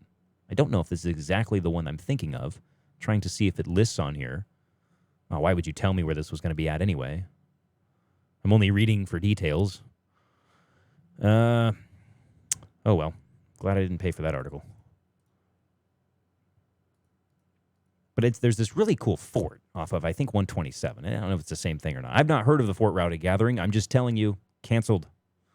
Look forward to 2021. Unfortunately, if you are someone who looked forward to this event, not going to be seen this year with many other events in the area. A city golf championship registration. I got this taken care of today, by the way. Oh. Speaking of which, if we got some time at the end of the show, I'm going to fill out the 2020 census. All right, I've been meaning to do this for weeks. Time is running short. The city is getting very frustrated that they're not on top of the census statistics. So they're not the percentage of the most censuses filled out. So here it is. Here it is, Troy. Just to prove that I'm not a complete asshole. I will fill this out at the end of the show today, the census. I want to be part of that. It's a good thing. It gives representation to the area. And I hope that we are the most with our abysmal voter turnout because of other people's last-minute 11th-hour decisions. The least we can do is save the census this year. The election was already screwed from the start on that one. But we do need more community interaction. That's a message we promote here all the time. Show up to your council meetings. If you want change, get out and vote when it's not as a cluster like it was. So we'll be filling out the census later. I'll put this aside. I've had it sitting here on the desk for weeks under the messy desks that we've been trying to get cleaned up for weeks as well. But I went over today and got my golf registration. Now, I'm not going there to win. I saw this pop up. I've been wanting to get more involved in the community. I've been wanting to improve my golf game as much as possible. And so I'm going to be trying out the City Golf Championship. First time I've heard of it. First time I've been able to get involved with it. Miami Shores has made a big 180, man. I'm telling you, if you haven't been there in years, go check it out. If you're a golfer, if maybe the last time you went there, it was a little bit rough. We're not going to lie here. Go check it out. They've done a lot of great work with the landscape there. And the back nine's really where it's at. The front, it's a little flat and a little boring for a golf course, but it's a municipal course. It's not that expensive to play, and they do a great job with the upkeep now. And they got the range out front now. I've been saying that for years. I do know that as a golfer since the age of 14, now 23. I've been saying, passing that water treatment plant for years, that needs to be arranged. Maybe they couldn't years ago because they used to not have the dome on the water treatment plant, and that just smelled. It was terrible. Now they only have to combat the river smell every once in a while, but that's part of golf. You know, there's some nice geese on the back nine, some good duckos back there, just waddling around. You know those ducks are free? Just take one. I don't know how they'd feel about that. Don't do that. Don't drive balls at them either. Don't be that guy. Just wait. It's part of golf. It's relaxing. You get away. There's no COVIDs and Coronas out there. And you can just kind of go out there and relax. But it's got a nice pond with a fountain. They've done a lot of great work on the back nine. It's got some different elevation challenges to it. They're not paying me to say this. Again, we make it clear if someone is. Anybody? Pay us. But no, I was just excited to see that. I hadn't been there in years, and I gave it a shot a year or two ago. and I've been going back a lot. The Shoreline Restaurant, the renovation, great prices on beverages and food while you're golfing as you come back to you get done with the front nine. You make your clubhouse turn, get yourself some food, head back out. And they've been doing a lot of great work with the social distancing. Really, I'm propping them up because I'm pretty sure the city dumped a lot of money into that, and it's municipal court, so technically I'm paying for it anyway. I don't need to be sponsored to prop up something I put tax dollars into. I believe there was. Don't quote me on that. But it was a substantial chunk of money for them to redo the golf facility over there. It's very nice. Go check it out. Even if you're not a golfer, if you're a bicyclist, just an average Joe, maybe you got a different hobby that will never lead you to be around a golf course or a bike trail, go check out the Shoreline Restaurant over there. Really nice. Lady that was running it last time I was there, fantastic at what she was doing over there. So anyway, they're doing the city championships, and I want to get more involved. The year or two ago, I committed myself to get a little bit better at golf, to actually hone in on the craft, take it a little more seriously instead of just being that guy swinging it around out there. And the men's 2020 city championship is where I will be making my fame to claim, as I've claimed before, the White Tiger Woods of the golf community here in Troy. As we remember, we have a video. It's some of our older content here on the show up on our Facebook page at facebook.com/Beautiful Troy Show. It's part 3 of a series that we're doing in reverse of how to socially distance yourself on the course for COVID-19. COVID-19! And thankfully, while you're trying to swing out there, Kenneth Copeland will not be yelling at you on a loudspeaker. Hey, take us along. You know, we got a little bit of a soothing show here. Listen to us while you're out golfing if you're not taking a round too seriously that day. But anyway, yeah, we made a video. It's kind of funny. It's kind of a jab at people who were freaking out over the golf courses being open during COVID-19, but whatever. And so I will be making my fame to claim, probably hitting just a beautiful 100 to 110 on the course. Really, in golf, you want to be about 60 or 70. So I went over there. Is that why the Super Duper League is 70 plus? No, that's the age. So there's a couple divisions for this thing here, right? It's the men's 2020 city championship. It's going to be held June 20th to 21st. Registration is going way soon. This was kind of a last-minute announcement. In fact, BravoTroyOhio.com is the only people. Positive news for Troy, so if you can't stand me, go give BravoTroyOhio.com go check them out. They've got positive news is what they do over there. So if that's your speed, I encourage you, go check it out. We'll have it up in the show notes. But they're the only ones I've seen cover this. I don't think they've even made an announcement on the Miami Shores group. Next year, I mean, I'd love to set up cameras out there, amp it up a little bit, have some fun with it in the local community, do some golf narration as we're on the back nine here for the men's 2020 city championship. I think we can make it happen. You could be out there with a video camera. You'll be back in action by next summer. Mm-hmm. Be good to go. But the registration's open June 18th. That's the last chance that you're going to have. It's only $25. I will give you a heads up. They only take cash for this. Found that out today. Not a problem, though. We came back into the deep pockets of the Troy Show, and we went over there and got this done. But no, I went over, found a couple bucks in my pocket, and got registered. So the deadline for registration, obviously, June 18th. The tournament there will be 6 different divisions. You got championship. I won't be placed in that one. I'll probably be first flight, second flight. I think there's a third flight as well. It doesn't say it on here, though. The senior category, super senior, and super duper senior. Age limits are as follows: senior 50 plus, super senior 60 plus, and super duper senior 70 plus. And I'll tell you one thing: don't underestimate the super duper seniors or any of them. They've got some of the weirdest swings because they've had to adapt to their age. And you would think that's never going to work. Like, I'm out there focusing. I still have youth in me, trying to do my best. It's never going to work. And I'll watch these guys. It's like watching them at a bowling alley. It's just 300 games. Or their swing, man. I'm telling you. Just watching a 90-year-old with 6 fused discs swing that glove. I've seen it. I'm telling you, it is. They are nothing to be messed with. And ladies too. It's far more, but they have a lot more experience. They've probably been playing golf far longer than I have. Probably learned in their youth, and then they just learned how to adapt over the years. So it's something for everybody. It's a city championship. We look forward to it. I'm going to be out there Saturday and Sunday, and I'm going to do my best. I haven't gotten to golf this year. I have other circumstances that have kept me from it and get out to the range and whatnot. But the range at Miami Shores is now open as well. So check it out. That's what's going on in sports. On to our glance section. Kind of speed things up here in the show. We got to start with this one. So this week, big things happened here. Big business. Our friends, I like to call them friends. I don't know who they are. It appears no one knows who they are. They've been doing this for a while, though. The Miami County Bugle-Caller. We all know they are a satire site. We always state it here on the show. We talk about it on the show. Everyone knows they're a satire site. Get more involved in your community if you don't want to be one of the ones who thinks that Piqua is still getting a casino, or now Troy is getting a cheesecake factory. Oh, they did a Photoshop. That's why so many... Yeah. All it takes is a walk downtown in Troy to see that the sign does not actually have the Cheesecake Factory logo on it. But look at that image, though. It's a good one. They did a good job with that. Would a Cheesecake Factory not fit? Mayor, you need to get on the horn. All right? You'll gain my support a little bit better here. Get on the horn. Call up the Cheesecake Factory. Hey, we got this great building. We know the real estate people trying to sell it, trying to repurpose it. It's got a bar downstairs. It's got a lot of levels to it. You could have like second and third floor dining, reserved parties in the back, outdoor seating. It's already got a distinguished historic look that would be perfect for the cheesecake branding and marketing. Look, even some great citizens in our own community here from the Miami County Bugle-Caller. I don't like them all the time. I'm speaking as the mayor here. But man, look at what these kids do. I'm assuming they're young kids because this is brilliant, top tier stuff. Could be older. I don't know. Check it out. Look at this. Look at this image. Look how good your logo would look up there. Look, we didn't even have to do a $6,000 branding study by the city. We didn't have to update the colors of the building or repaint it. No tax dollars went into this. Look at that. There's your logo.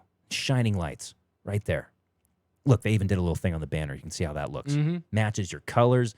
Gold. We're going to have gold highlights on our new cast building. It's going to be blue across the street, too. Bring a Cheesecake Factory to Troy. It's all coming together. That should have been the response. Now, she was a little bit more like, no, Troy is not getting a Cheesecake Factory.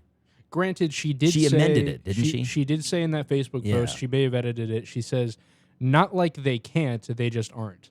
Right. That's what she said. At first, I think she first posted. I don't know if she posted that, but she might have amended it after seeing how many people were like, well, why not? I think that's what it was. The festival being in winter, that satire article. I mean, obviously, I could get people would be upset if they were duped by that, but that's kind of the fun of satirical articles. I'm just making up words now.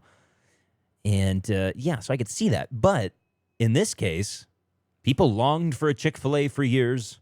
And finally, the Beamish Rebellion had to cave. And they got us a Chick-fil-A. A lot of great expansion. Now, that's just looking at the building from the outside. It's a historical building. I don't know how much maintenance it needs. I don't know if the Cheesecake Factory would want to invest if it's too close to their green location, which is overcrowded, by the way.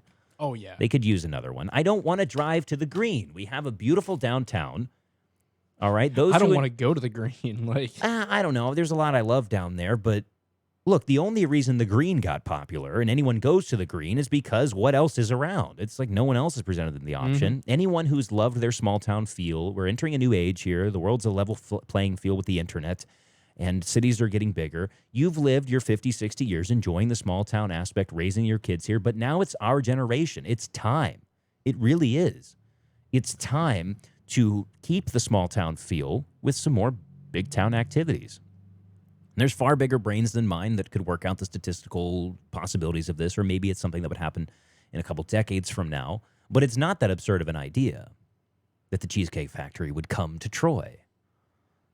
So I would be interested in that. I would eat there a lot. We need more things like this downtown to do. And there's been a lot of great businesses that have gone into the downtown that have started to up the ante for our downtown dining experience. And I really want to talk about the Riverfront project that I've been seeing on the Troy's website. In later shows, we'll go over it. But here we are as I scroll through the article, satirical. This is coming from the Bugle-Caller. Do you smell that? That's cheesecake. That's right. The Cheesecake Factory is coming to downtown Troy, filling the vacant space that once held La Pizza.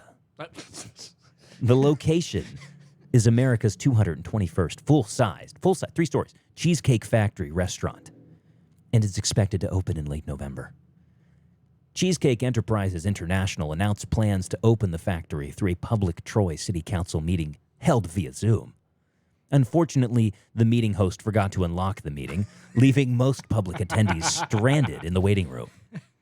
Many locals are frustrated over news of the factory. as there has never been a nationwide chain restaurant in Troy's downtown square. It's a valid point. Look at New York.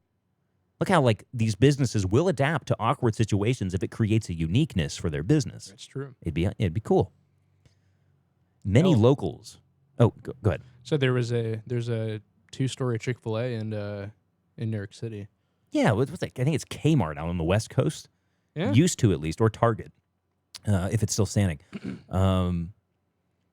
Was 2 or 3 stories high. I remember Rhett and Link from Good Mythical Morning on YouTube. You know him, yeah. Not my biggest fan, but I remember them talking about that years ago, their experience at a like tri-level Target, because they just built up since they didn't have space going out. But anyway, Yeah. that property is a special. La Piazza was an absolute staple of downtown Troy businesses, with an incredible patio and view of the square. The scenery really distracted from the mediocre food and countless health code violations. Now we're all just going to be a bunch of cheesecake-eating losers, said an anonymous local. It's about the attitude sometimes. City planners are expecting the Cheesecake Factory to draw upper-class millennials, bringing much-needed foot traffic to businesses in downtown Troy. Younger adults across the country are extremely excited about the big news. The Cheesecake Factory kind of reminds me of going to the mall or something. There was always a factory nearby, and we'd end up there like, holy shit, everybody just spent a ton of money, and now we're here. I can't wait to feel that in my hometown, said Candace Schmidian of Troy. Troy's Cheesecake Factory location will be offering a spicy strawberry donut cheesecake flavor, as made famous by the Troy High School Marching Band. Look at that. Doing works for the marching band, too. This franchised location will also be the first of its name, to serve the creamy Velveeta cheesecake, made with 80% processed cheese and 20% neon orange food coloring. For me, updates on booming local business. Be sure to subscribe for more updates. I don't know. Be sure to subscribe to Miami County Bugle Caller for coupons to the factory. Visit thecheesecakefactory.com. Look at that. Just to finish off the satire, to secure the deal at the end. Cheesecakefactory.com. But no, for real. If I was in the city, I'd be like, just take that to Cheesecake. Maybe they'll say no. You miss 100% of the shots you don't take. That's true. Oh, the Bugle Caller makes so many points that a lot of people hold deep down. They're just not willing to say publicly. Honestly, that's the truth. Now, FFA holds parent-member banquet. This is out of Casstown due to COVID-19, according to MiamiValleyToday.com. The Miami East MVCTC FFA chapter annual parent-member banquet virtually. They're going to hold it virtually. The virtual banquet can be found on YouTube. Highlights of the banquet were, in 2020, the chapter was ranked in the top 10 out of 315 chapters in the state in the national chapter application. The chapter also placed in the top 10 chapter in the areas of growing leaders, strengthening agriculture, and building communities. I could go on and read more about this. This is our glance section, though. We'll have it in the show notes if you want to find where you can see this thing. I don't know if they have it recorded or not on YouTube. Sounds like it'd be fun to watch. So that's what the FFA was doing to mitigate COVID-19. Yep, there we go. Planning Commission approves a Cherry Street demo. The Troy Planning Commission approved the application to raise a home in the Southwest Historical District during a virtual meeting Wednesday. Now, if you remember, this was the heated topic about the church requesting to demolish a property behind it. That's the one off of Cherry Street over here. I don't believe it's the other church because they're up the city hall. There's really no property to claim there unless they're trying to go across the street, start this like church war. I don't know. But there's the other historical church there as well that they've been doing some construction on, and so they're trying to reach out. I'd love to see a church war. We haven't had a good one of those since the 1600s. Haven't they? They've been doing that for years, though. Well. Just in war. War never changes. But anyway, so they did approve that. The church requested to demolish the property to turn it into a green space. Members of the Planning Commission have received multiple letters, both in support of the demolition and against the request. No more land for you. If your church is outgrowing itself at that point, I love it's historic, whatever. No more land for you. Raise that home, put in a parking lot that's free. Please. No limitations on parking hours. If you want to bring the Cheesecake Factory down here, you got to stop granting property to churches. Come on, I'm for everyone's right to worship and everything, okay? That's fine. But if your church is outgrowing, any church I've ever been to, they just go acquire property outside of city limits or whatever. But we don't want to change the location, our followers, I don't know.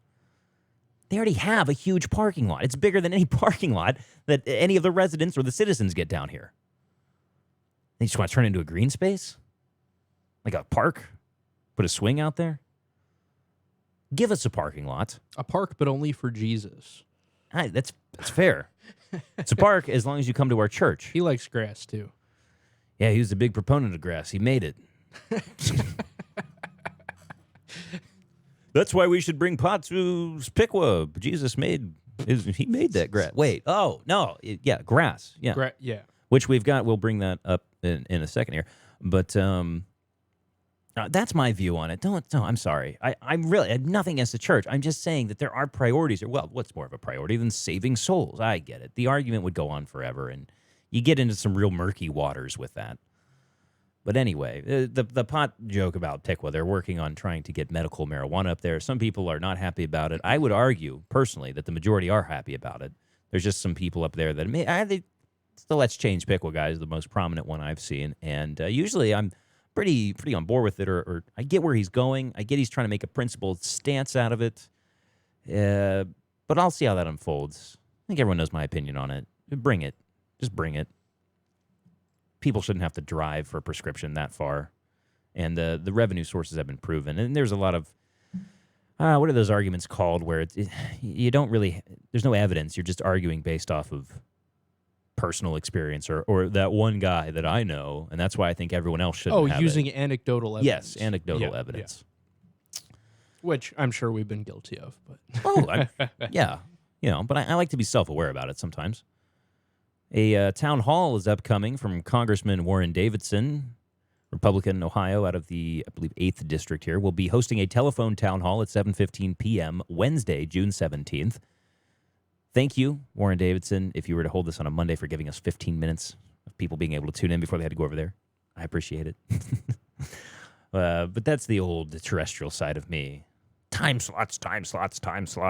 Ratings.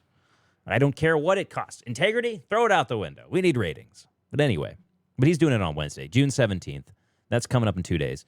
This open forum will be an opportunity for citizens of Ohio's 8th District to hear directly from their elected representative. This is the first telephone town hall hosted by the congressman since Ohio began reopening after the coronavirus pandemic shut down. COVID-19. Shut down most of the area. So go check that out if you're a fan of Warren Davidson. There's a couple other events the article mentions here from MiamiValleyToday.com. Go check it out. The town hall upcoming by Warren Davidson. Hey, the Piqua CVS just did this to offer COVID-19 testing. COVID-19.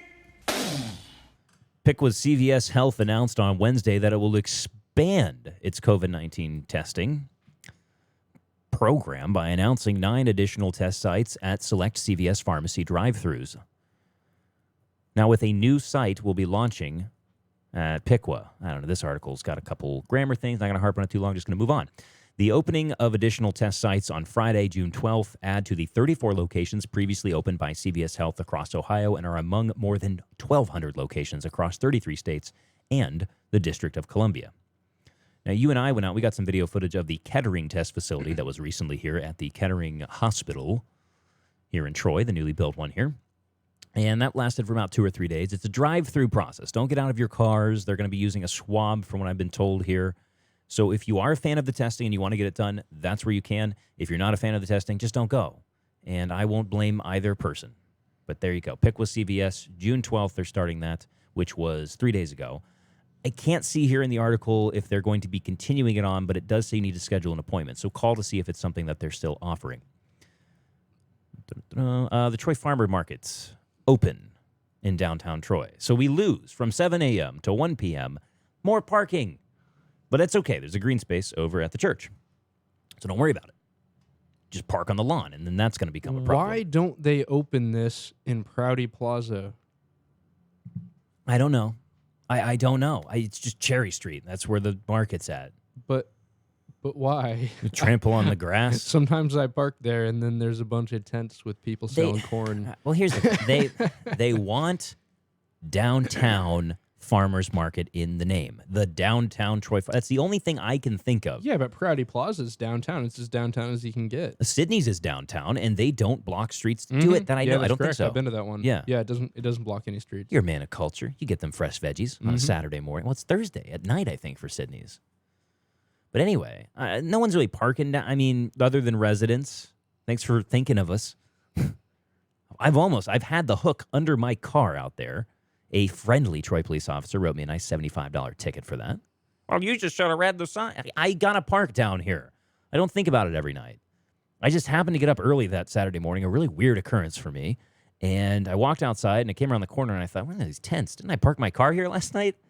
Oh, then it hit me. Those are some farmers.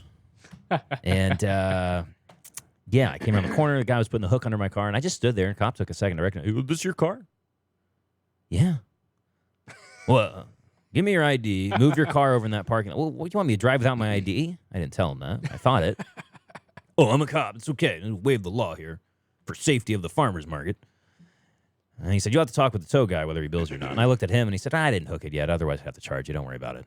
So he let me off. He was a nice man. That's a nice man. And then the cop and I went over to the church parking lot there.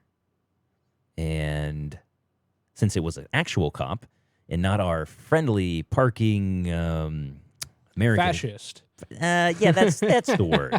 Can't say the other one down here.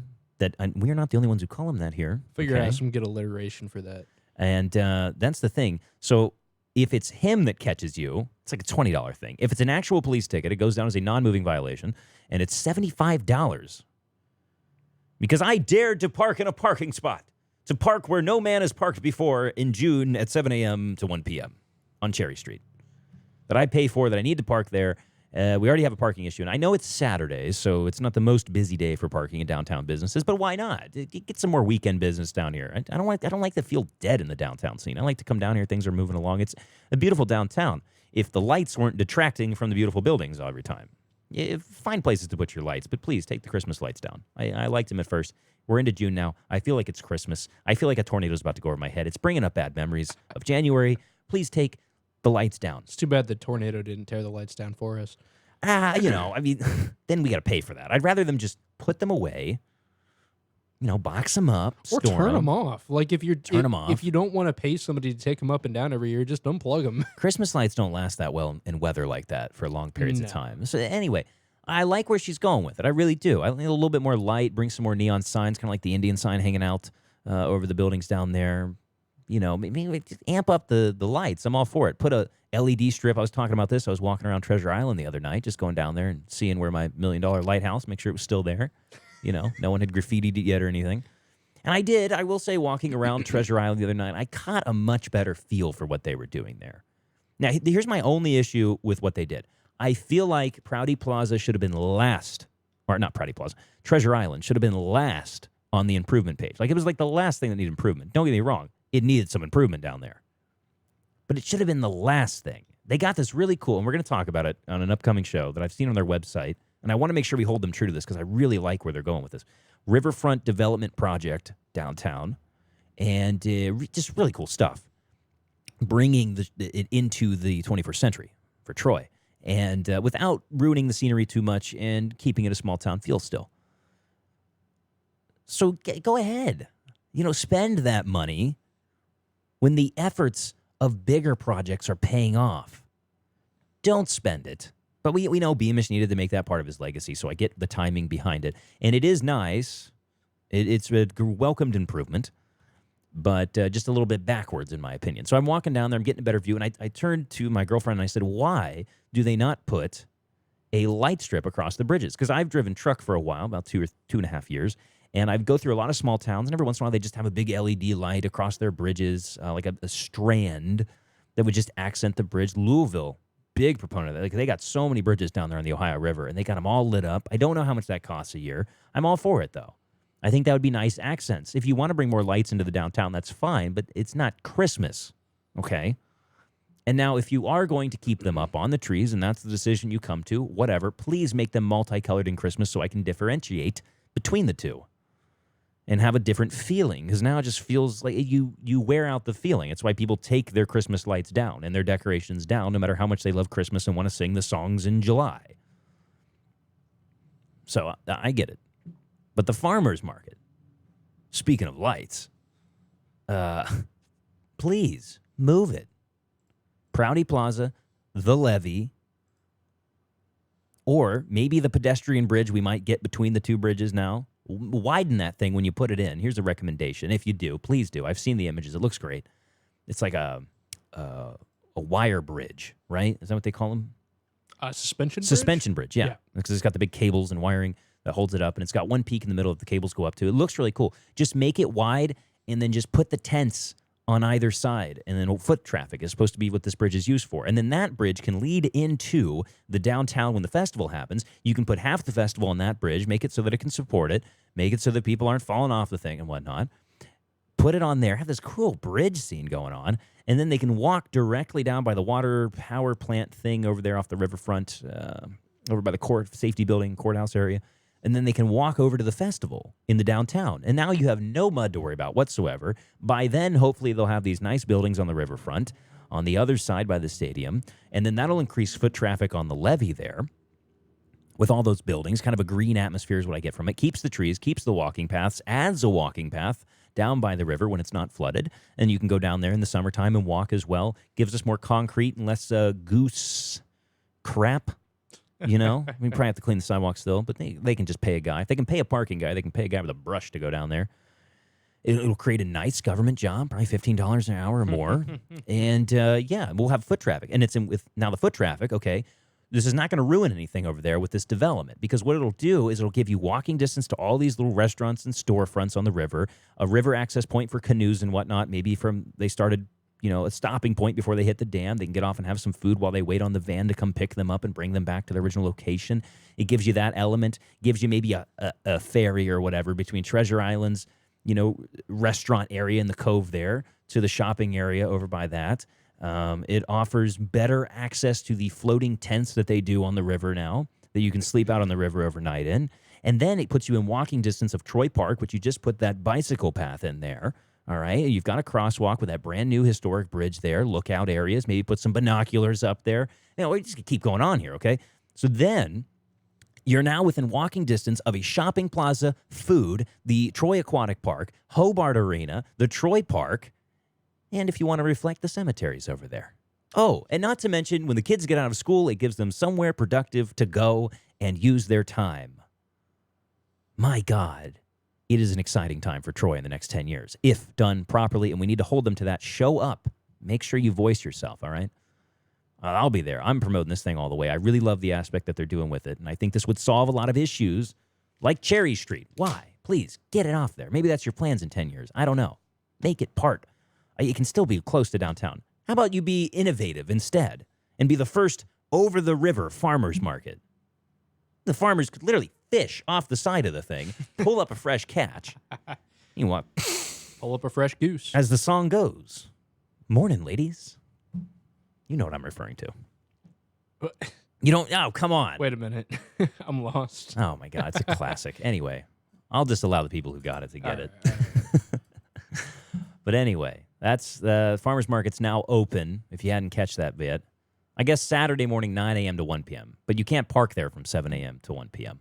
But it's open 9 a.m. To noon, June 13th, December 26th. What is it? Did they get this wrong? It's saying 9 a.m. to noon into September, and then it's saying visit downtown Troy Saturday mornings, 9 a.m. to 1 p.m. beginning June 11th for the downtown Troy Farmers Market. So just get down there between 9 and 11. You get the best picks. Early bird gets the worm. More information, go check it out. BravoTroyOhio.com. We'll have it in the show notes for you. That was supposed to be the Glance article, but kind of turned into more. We already read that one.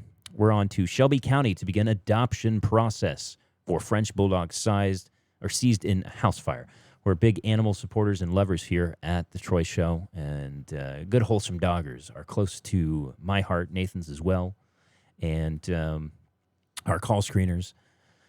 And so we just wanted to shout this out. Go check it out in the show notes. Get the details for yourself if you're interested in bringing in some furry friends. If you have the capacity, don't get yourself into the situation that other people do where they try to be good and then they just end up overcapacitating themselves. Sometimes you can't save them all, but save what you can, do what you can.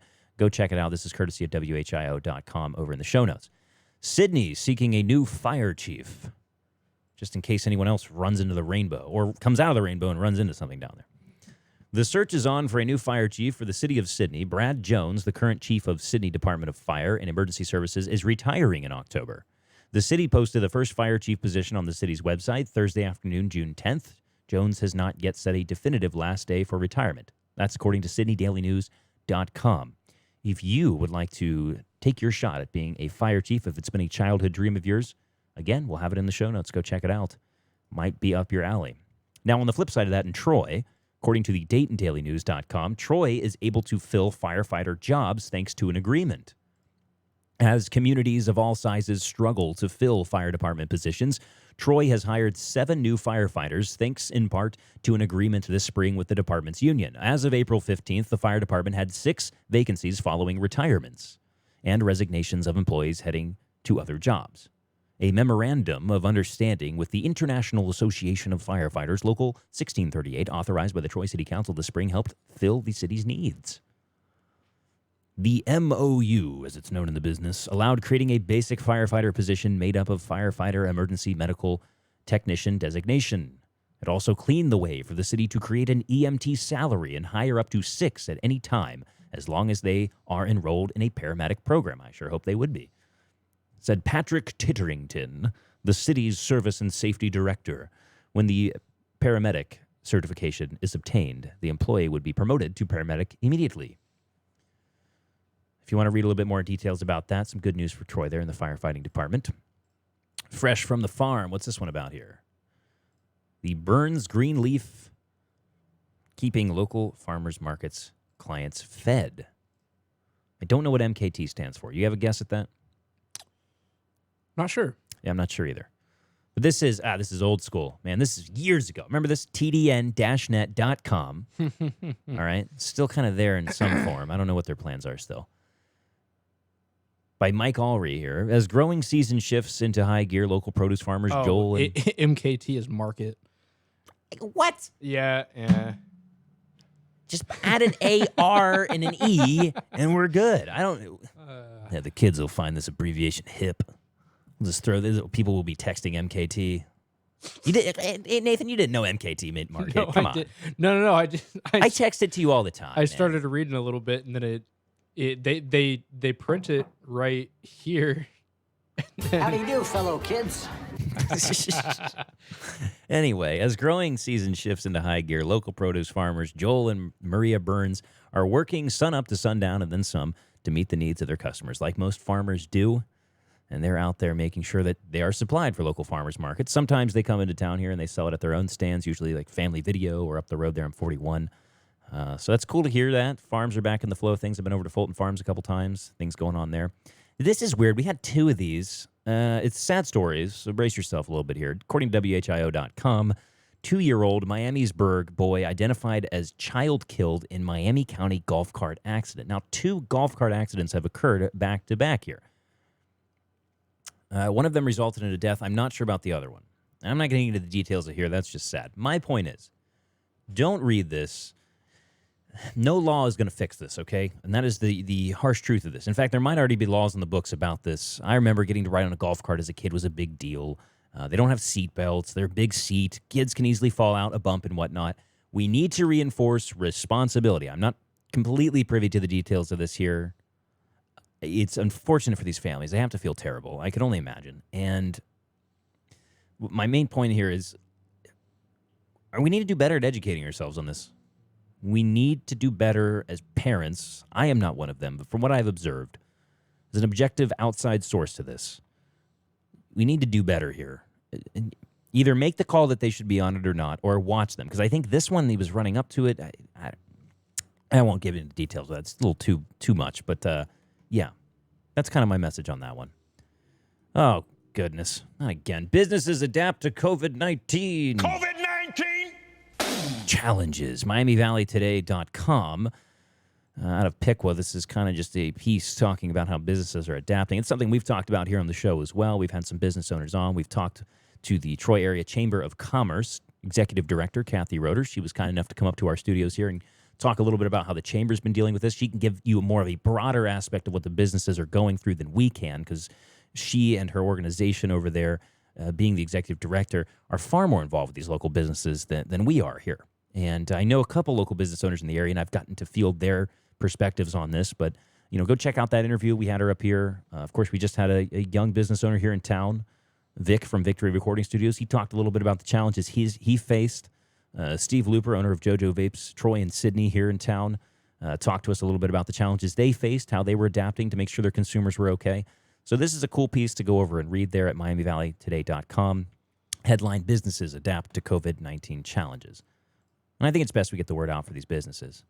Now, speaking of the Chamber has joined an initiative to address inequality at MiamiValleyToday.com.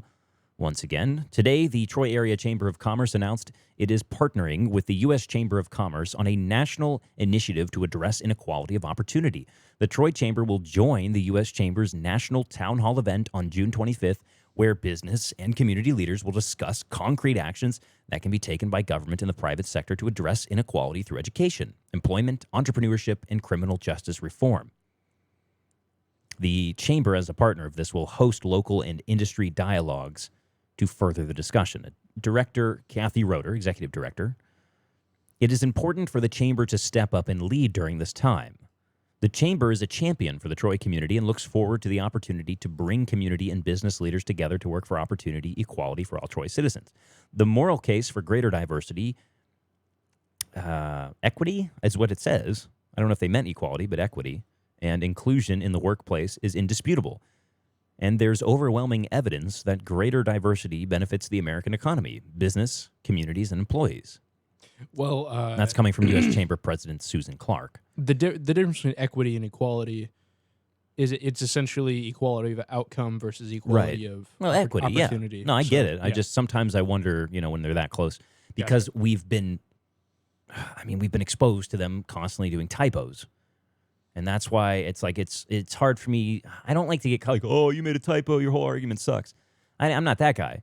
I'm just saying, like, when you have the chance to proofread something, you're not in the middle of a Facebook comment, represent them the best that you can. So if you don't present that in the future, I don't have to question these things, basically. You can read a little bit more about that. Now, the difference between this and, like, the Human Rights Council is this is an actual discussion from what I can read here. Like, they're actually going, and some people might say this is a discussion that won't work. I don't know about that, but I'm saying the difference here is they're actually trying to have a discussion. A milestone missed. Canceled tennis season would have been Troy's Goldeners' 50th. Not a big deal there if you're a tennis fan in the Goldeners' 50th. It just sucks that, like, these milestones, like these big things.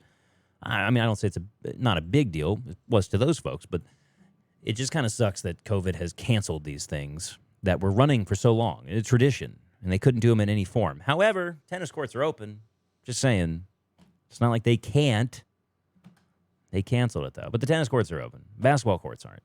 If anything could add up, we need a calculator of logic. A bill raises awareness for elder abuse. Jenna Powell, local representative here for Miami County and Darke County in the House of Representatives here in Ohio. We had her on the show a couple weeks ago. She was telling us what they're doing about COVID-19, reopening businesses, etc. An interview you can go back and listen to. We are full of them here at the Troy Show. We do our best to, we give our opinions out here. We want to have other people on the show to give their opinions and their perspective. Perspective is so important in today's world. Context and perspective. And so we do our best to present that here. But State Representative Jenna Powell now on to a bill to raise awareness for elder abuse. We've been seeing some ridiculous cases of elder abuse come out on the internet lately, and it's been very sad to witness. A lot of it's in video form as well. So she says, as individuals, we have a moral and social responsibility to stand up for the most vulnerable among us. The Stop Elder Abuse license plate will help create awareness in our communities and serve as a tangible way people can stand up against the indignity of elder abuse. And the license plate will probably cost $10 more, but that helps, I will say, if they use the money appropriately. I'm guessing that it'll be more expensive because it's a custom license plate. It will be, I'm hoping the funds go towards elder abuse causes and it's used appropriately, if that's the case. It says here, the Senate Bill 163, which creates the ALS awareness license plate, was amended in House Transportation and Public Safety Committee to include other license plates for a variety of causes. The measure now goes to the Senate for consideration. Hopefully Huffman doesn't misspeak on that one. But he's a national Senate. It's not the Ohio Senate.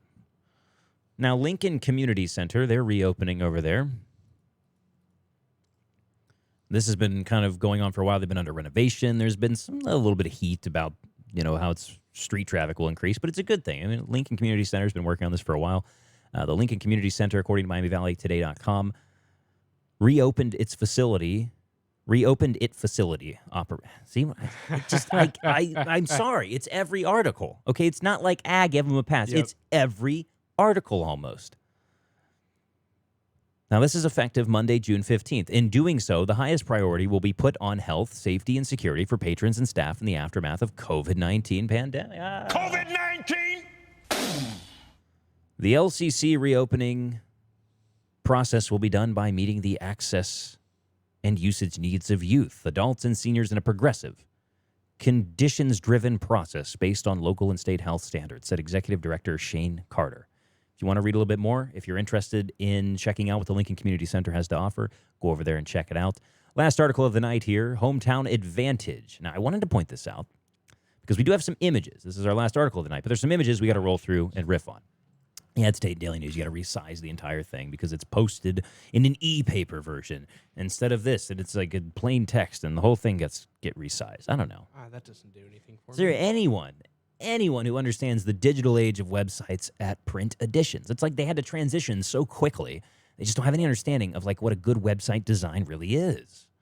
And I'm not tooting my own horn here, okay? Our website is not the cleanest, nicest thing out there, but we did our best with what we're given here. It's State Daily News. I don't know. They used to have that big building at one point. I feel bad for print. I do. I don't think you'll be able to get it don't to worry fit about very it. well. Yeah. I only have this in here to kind of conspiracy theory hour. All right. So Tim Davis now. He is now the Troy Development Director, recently promoted, I believe. He's been a city employee since January of 2004, was promoted earlier this year to the Development of Director role, but this article does not say when it was made. There's no date on it. I don't know why. But Tim Davis recently had an issue with the signage here in Troy. A lot of it's been relaxed based on the fact that it was relaxed because COVID-19. So, no, we've heard from Kenneth enough tonight, but it was relaxed because of COVID-19, and they're trying to help businesses out, not give them as much strict regulation.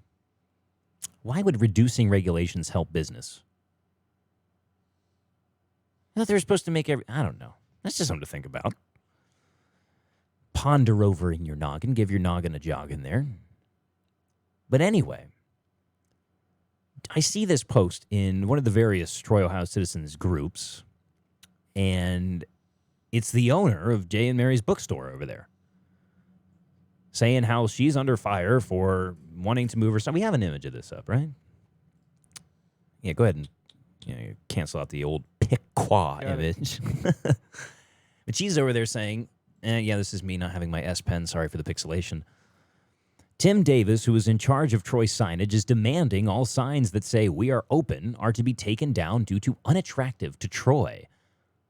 I have only seen "We are open" signs, nothing political. I will not take down my sign. Support all local businesses that continue an encouraging sign. Now, I will give the zoning people the benefit of the doubt.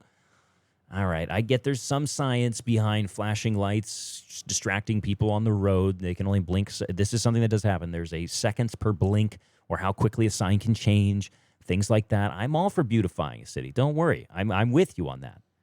But this sign's not going to be around that long. Give them a longer window to get business back, all right? People are still trying to pay off their utility bills for that sake. People are getting, but give them more than 30 days, right? So she's on there saying, I'm not going to move my sign. Well, then a little bit later, the mayor post will bring up this image for you here. We have relaxed the sign issues and the outdoor dining issues over the last month without the usual regulations and 30-day temporary permits, yada, yada, yada, to make it easier on our business to start operating again and give them some additional visibility during this reopening phase. 30-day permit sign. However, what didn't change was that vinyl. It's no wonder. You know what? It's no wonder businesses don't thrive when you're nickel and diming for permits everywhere. The profit margins just shrink. Ugh.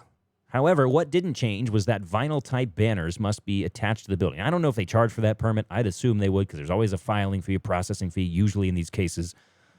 But this part of the sign code was established about 6 years ago after incidents, like one person probably, 2, 3, I don't know. How many what's the multiplication of incidents?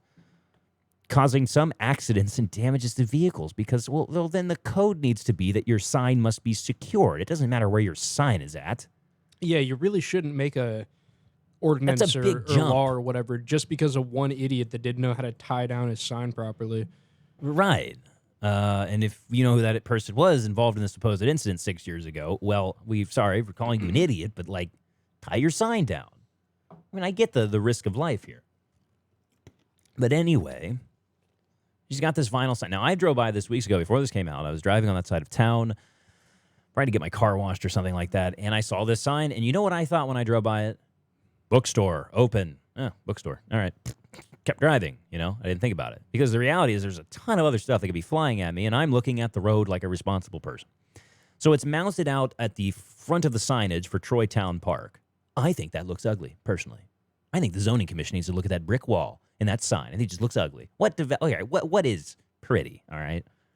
I mean, we get into these nitpicky zoning debates, and it bothers me. It's petty. It's petty at this time, too, okay? This isn't a thriving economy right now. This isn't a great time for business owners, and it's petty.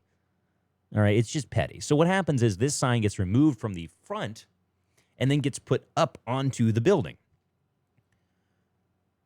And she posts, Jay and Mary's Book Center, the mayor, went from this to this. And we have the images here on the live feed. Make sure to get out there and support our local business as they try to make up for lost time. Oh, okay. All right. Yeah. So we have to show our support for him. You don't. Is that what I'm getting from this? Yeah, we could do our part to help them out, maybe not financially or whatever. And they've been doing great effort. The city has been helping them out. I'm not taking away from anything like that, but seriously, petty.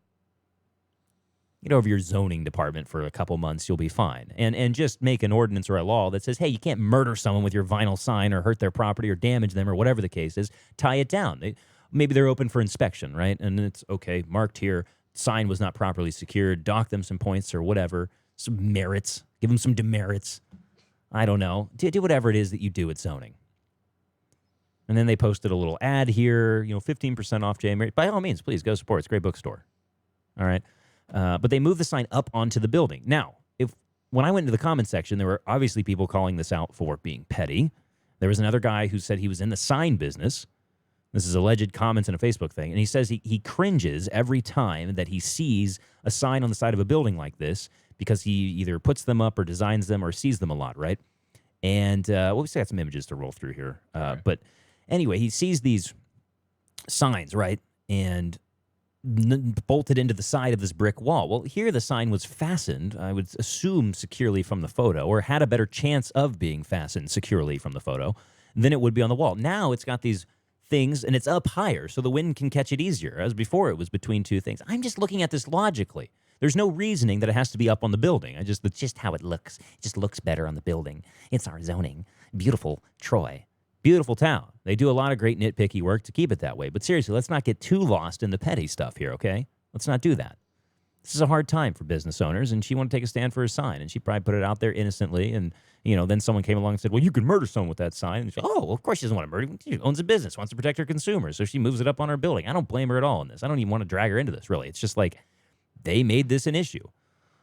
Well, thankfully, any promotion is good promotion. Hopefully, people shop now at Jay and Mary's bookstore. And watch out for the falling signs. Might get you.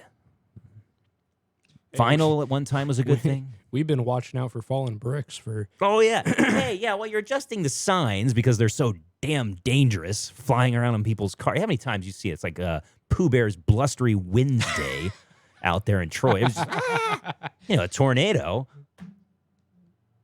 Dropping bricks on people's cars from these old historic buildings. That tornado did bring attention, and they've since fixed that. They need a lot of updating, and it's odd to me that the ones that sustained the most damage were the ones that needed some updating. Now, one of them was already being worked on, and that was the dye building. They've been putting a lot of work into that. The cast building was scheduled for some repairs finally, but it's just too little too late. But thankfully, no one was really harmed in that. Some lost property and memories and whatnot, but those were the buildings that were bound to go. And the Ledoux building, I don't know what's going on down here. I have no idea. Bank own it, Ledoux own it, city own it. Someone please figure that out. We're going on, last week was 149 days.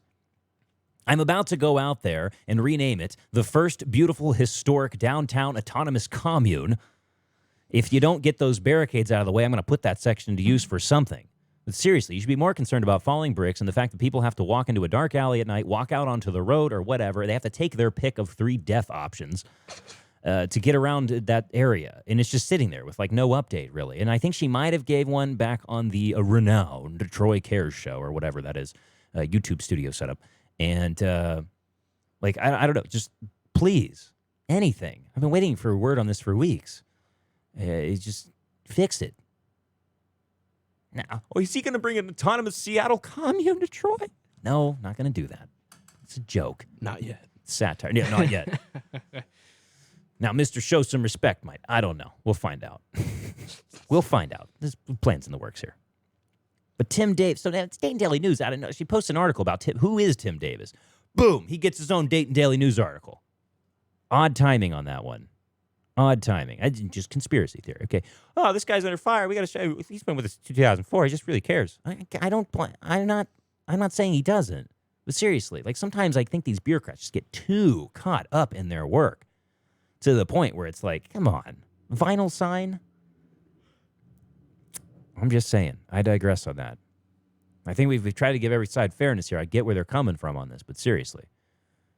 But this is mayor, no signs in the public right-of-way as well, so that's the whole thing. It's been done for decades, and that's going to be my legacy. I'm going to get the signs out of local city public right-of-way. No more on the telephone poles, and don't you dare promote your yard sale on here. And then all these other groups are like, no, don't promote your stuff in here. This is for actual discussion of the city. No promotions in here. Oh, what else is the group for? Troy High Assistance 2.0. Shameless plug here. Promote what you want, as long as it's not a scam. It's a community outlet. I don't know. If they're not going to let us put garage sale signs up on the telephone poles or whatever, which has been done forever, and they get replaced because they're wood anyway, yeah, it's not nice that people leave their stuff up there for a while. I get it, but, put a date on it. Like, if they're not removed and it's 7 days after the event or whatever, the city can go out and collect them. I'm all for that, but don't just say they can't do it. Looks terrible.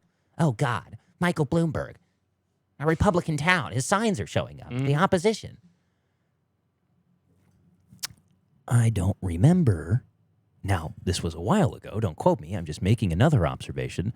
Any rush to get those Oda for Mayor signs down? I don't remember. Now, Titterington, a long time ago, one of these groups that was then removed, said that, oh, no, we treat all sides and all parties and we take all their signs out. Again, I'm not a left-right guy, okay? I'm not. I don't do that. I try and defend. In fact, I got banned for defending a side that I don't necessarily agree with all the time, the Bloomberg campaign. And he was doomed to start without getting into national news here, but seriously. And I get it was like a spam attempt overnight. But let's not get too ahead of ourselves. People don't go, oh, this is an ugly town. They have political signs everywhere. Oh, if it was up to me, trust me, I'd get rid of all signs. I'd get rid of all campaigning. We'd have a beautiful, autonomous, historic downtown commune. We would get rid of all the spam political calls and the stupid political ads and the drama that comes with it, but that is our world, and that is part of it that we have to accept. And the public right-of-way is paid by the taxpayers. And so if it pleases the crowd, might I be able to put a sign, oh dear crown? To which I did actually comment that, and I got the response simply, no. She's got a sense of humor to a point. I thought that was funny. I did comment that on her post one time, and she just went, no. Okay, Mom, I'm sorry. I was just playing around. I was pretending that I had a castle. Anyway. Sad news for the mayor. You can't dog on her too hard. Her concert's been canceled. This has been going I don't know why I transitioned. I just did. Her concert's been canceled. I do feel bad. It is a cool concert. They usually bring in a good Philharmonic group. This year was supposed to be Dayton. I think they've brought in Cincinnati before. I don't know if it was for the mayor's concert. It's a fun time. It really is. But don't have the fair. August 16th. Why did they cancel this? Is it because the Philharmonic doesn't want to show up? Are they canceling it? That's the problem with these. Sometimes it's not even the local people canceling it, in fairness to the mayor. It's just the people are, the big brands are doing their PR moves. The Dayton Philharmonic Group believes in the health and safety, so we're going to be canceling all of our stuff for the year. We've lost funding because of other events, whatever it is. There's a lot that goes into this. It's more complex than it looks. Sad news, though, for Prouty Plaza. Won't be seeing that action this year. Next image up here. Let's see what we've got. Let's see. We could get some of these. Bring up long shots. Yeah, right there. Or down one. Yeah, once you do that there. Long shots.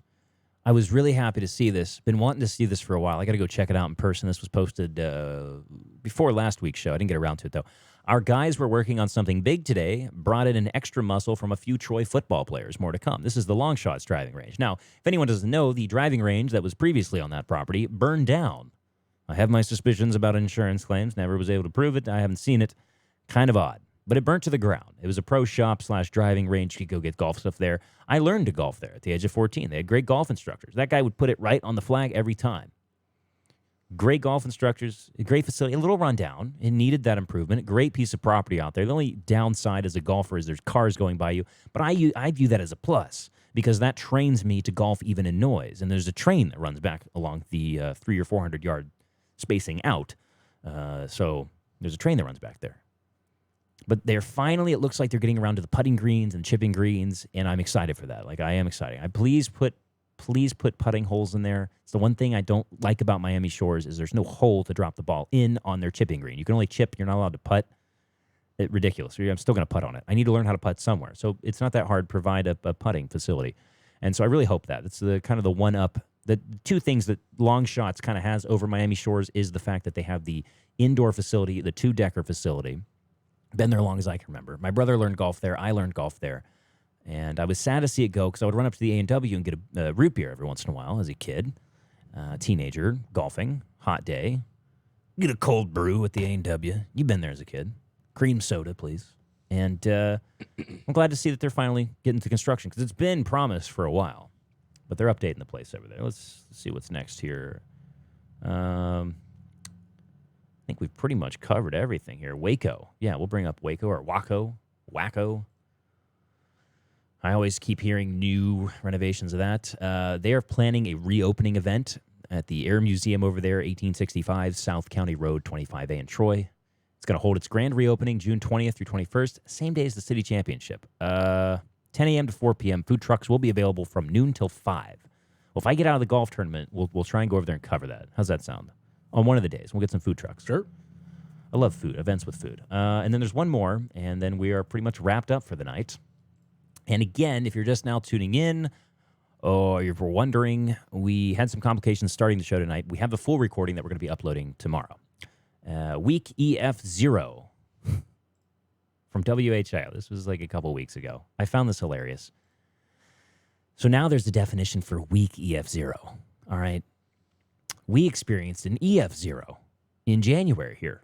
That's what they called it. Now, I'm convinced in the downtown area it was straight line winds, a mixture. I don't know. It was dicey to call it a tornado, having actually experienced it and seen the damage afterwards. Now, I am fully in belief that it was a tornado on the other side of the downtown and definitely one on the other side of the river. That's where they said it had the most impact. Definitely down with that. Sometimes I feel like they have to embellish the title just a little bit. Now we do the week EF0. Is this like the golf league naming the super duper week EF0?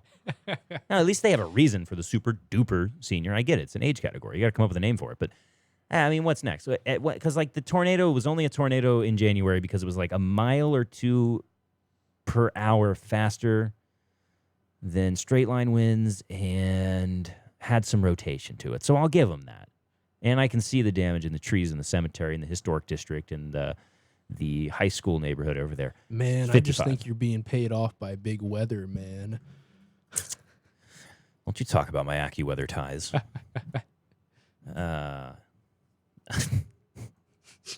Apparently, we made national news.